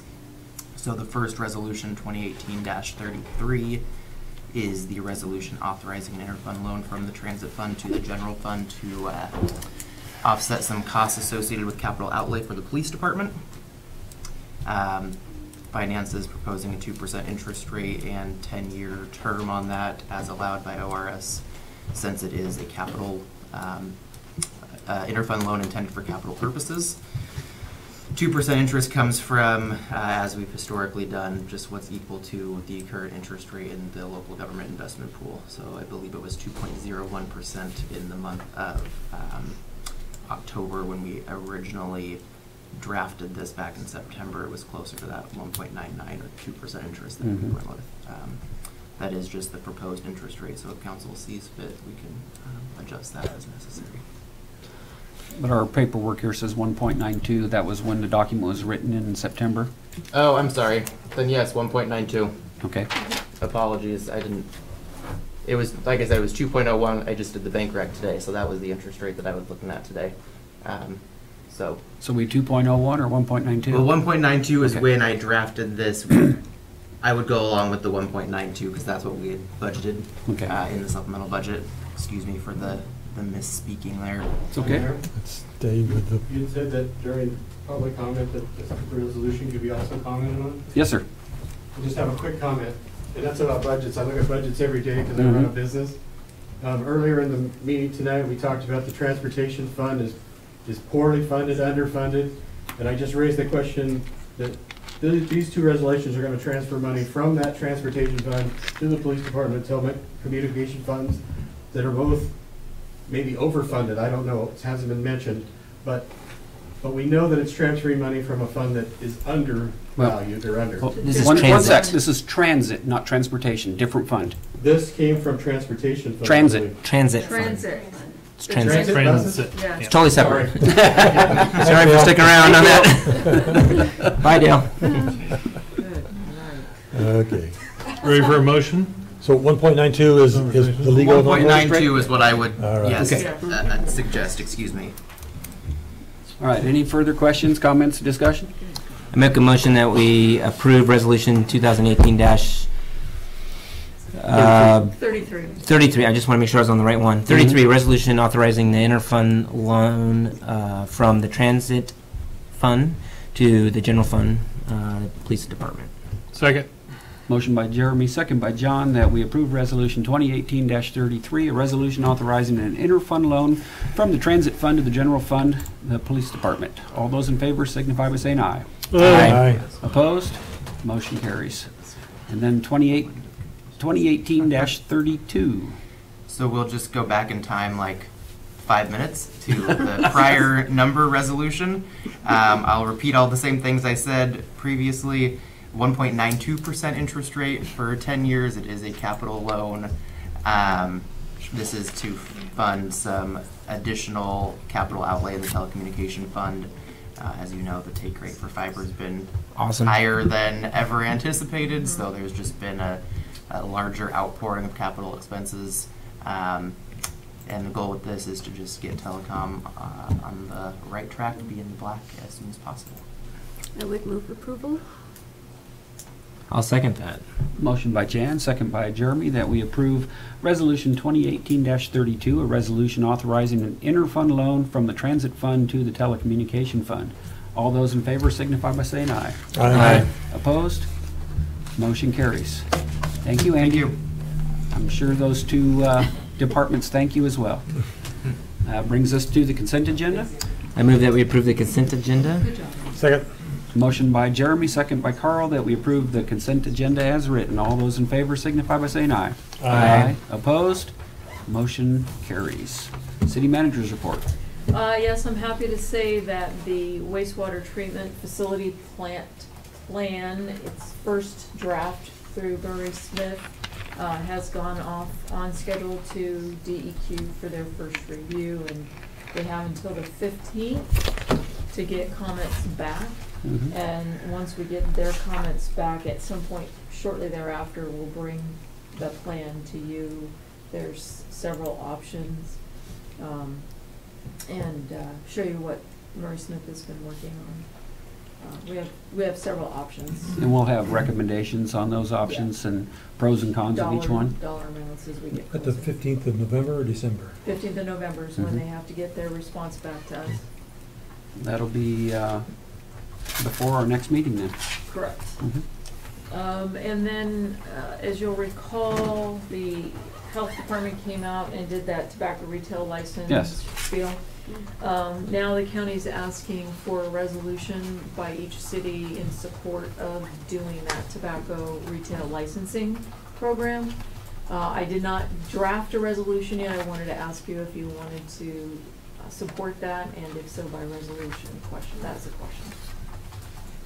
I think we support it. Oh, Do we need to really? do a resolution for it, though? That's what they're asking, is a resolution of support. Is it purely a symbolic resolution then? Correct. I don't believe in wasting time on the symbolic resolutions myself. I think staff's got better things to put together. Other cities have Gladstone. already gone ahead with this and done that? I believe or- Gladstone and Wilsonville have already done them, but Mhm. that's the only two that I'm aware of. Will it make a difference about whether or not it goes forward or not, if we don't? I don't believe so. I don't see where it will really have an effect. It's just gonna be purely symbolic. I'm happy to do it if you want me to, no Mhm. problem. Did we send them a letter that we approved it already? Yes. Yeah. So we're not saying, we don't like it, we're just not saying anything further. I could just generate a letter of support if you'd like. I think that'd be fine. That's all I have, Mayor. Okay. Committee reports, Carl? real Some C4 report? Quickly with C4, there's a couple items. One was that the county is looking at having two major items to go forward with legislative priorities for the upcoming legislative time, and one would be the push for getting the 205 work done for both additional lanes and for doing some sort of funding legislation or some sort of funding mechanism for that, and that's probably going to be a toll of some kind. So that is one of the priorities that they're going to move forward on. The second one is they're looking at a countywide transit process or plan to be able to put together connections between the different cities that already have transit, because some cities don't have, and they're looking for a way to do a countywide process that will help the transportation of people from one part of the county to the other. And I think that's probably as reasonable as any, but the nice part about this is that it's all going to come out of the county's budget and the county's people, so I don't know that there'll be much impact on us. The only thing that will be probably an impact on us is that the new courthouse is going to be $200 million. And of that, $130 million is going to have to come from the county. And they're talking about a bond. Are they going to solve parking? Solve parking? Parking just sucks when you I That's the think worst this is part just- about where it's at. Just the new courthouse is going to happen up there on the red soil campus. campus, and I think that's going to be a biggie for them. They are going to get some money from the state, they think, and they're going to get some money from the from some other sources, but it's going to have to be So they're gonna move the courthouse to the Red Soils campus Yep. instead of where it's at? correct. It's outdated. Turn it into a parking garage. Whatever you want to do with. I don't know that they've even got that kind of thing moving forward on. What's their time frame on that? Well, they're hoping to get money from the upcoming budget, legislation budget, but I don't know if that's going to be happen. If they do get, then they'll be in 2 years after that to have it in place. So what's that? 21. It's a big dollar amount. Dollar amount? I said a big dollar amount. Big dollar, yeah. Oh yeah. Oh yeah. 130 I know we've million. outgrown, I mean, the county's outgrown that courthouse. And Yeah, it's a parking. mess. It's no parking to it. Right. You It's, can't get into it without having to go through an hour's worth of work, so there's that. There's one other committee, I'm going to move on quickly here. I'm on the Clackamas County Watershed Team and really Council. And I think you all heard from City Manager and probably got a copy of the letter that the Watershed Council sent.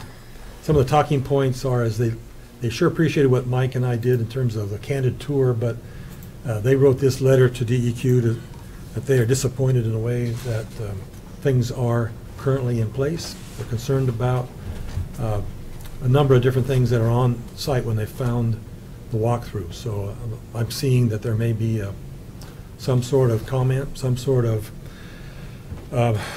response from DEQ that will be forthcoming from this letter. So they sent that to DEQ instead of us?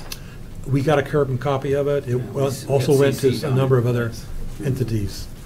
Went to, well, letter was addressed to Sarah Wheeler, DEQ in Portland, Oregon, and also went to the city, DEQ in their site office, I guess in Multnomah County, ODF&W, Clackamas River water providers, and some other watershed councils that were impacted. So it went to a lot of people, and I think there'll be some consequences as that one goes through. So we did a good job. Thanks, Mike, for doing it, but I don't think it resulted in all the things we're hoping it will. So I expect to see some impact from the plan. When the plan gets back from DEQ, these kinds of people will want to be part of that planning, response, commenting.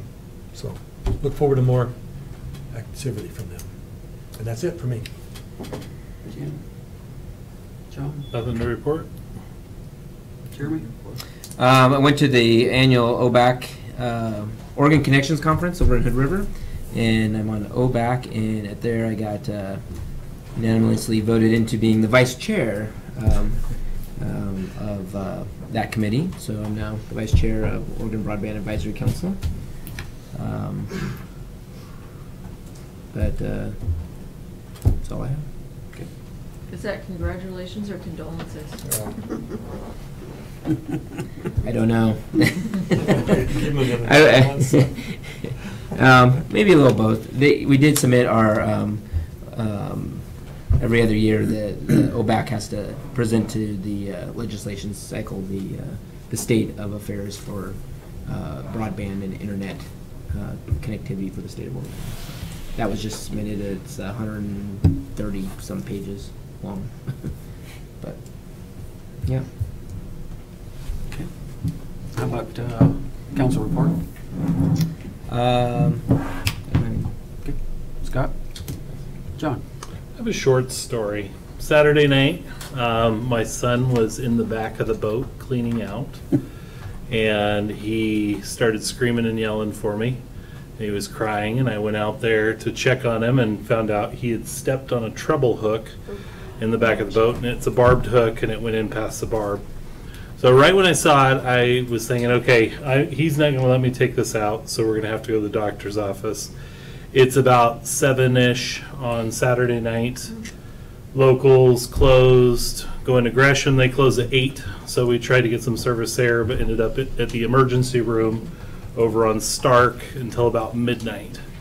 And I haven't been impacted too much for lack of 24-hour medical care here, but that was a moment where I'm sitting here, I'm pretty wiped out still from a midnight plus night, and the fact of convenience. And I mean, if it was really a life-threatening emergency, I'd be concerned about how close options for survival are. So just to kind of put a bug out there, I know we've talked about it before, it's been on some of our goals as well too, but I think it'd be important to advocate for some 24-hour care more locally, because we're semi-close to Gresham.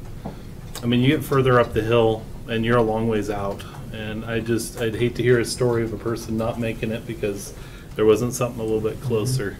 So but we got the hook out, took some medication, and me and the nurse pinning him down on the table so he'd stop moving. My wife had to leave the room from all the screaming and yelling. And we also offered incentives of all-day video games on Sunday if he played along, and just got this thing taken care of, and a Nerf gun. So we're out a little bit more. So that's it. Yeah. I don't have anything to add to that, except I really second your desire to have a dock in the box or something. Carl? A couple things, real quick.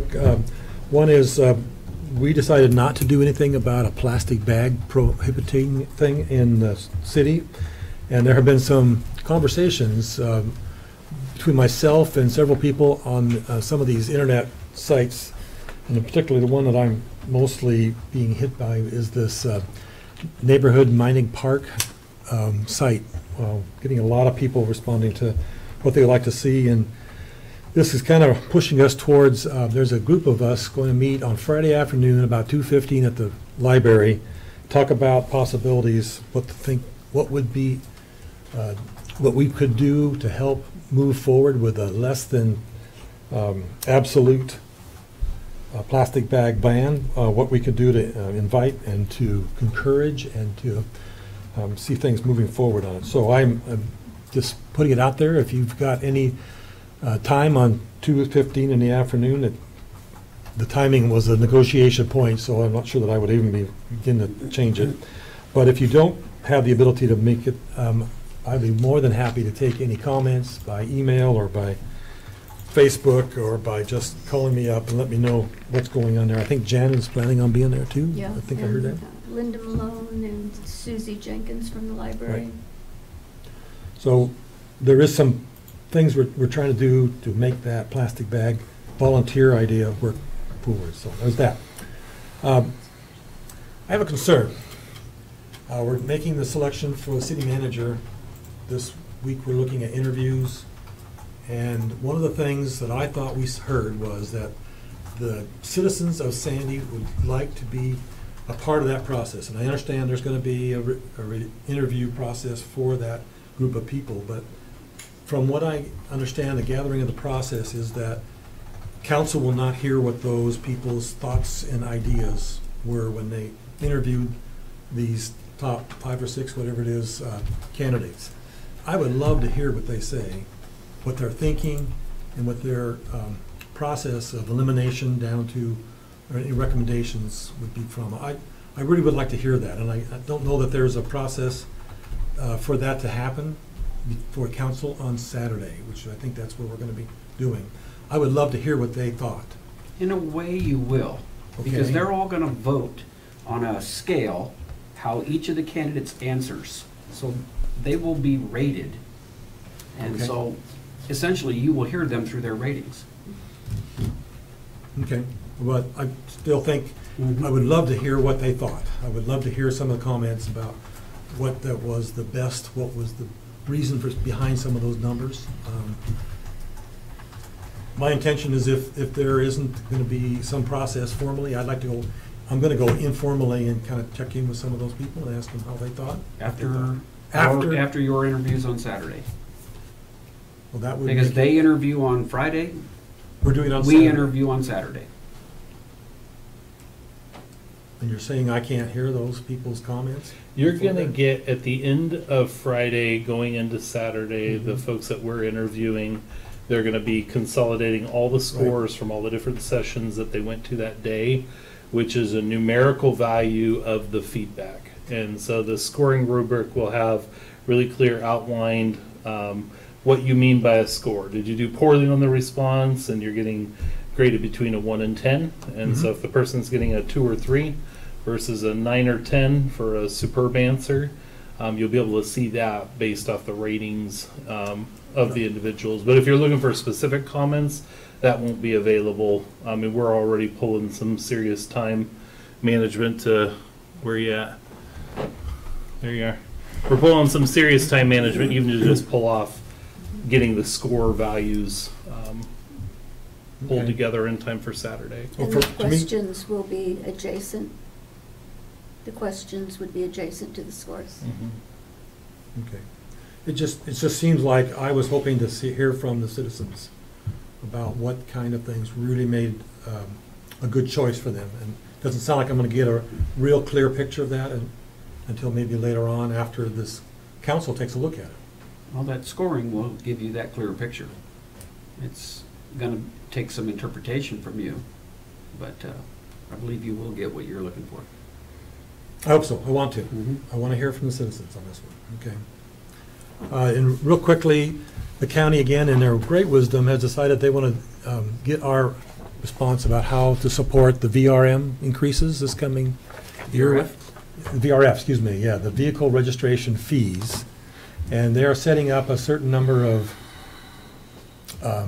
posted times to take a look at that. And there are all kinds of times from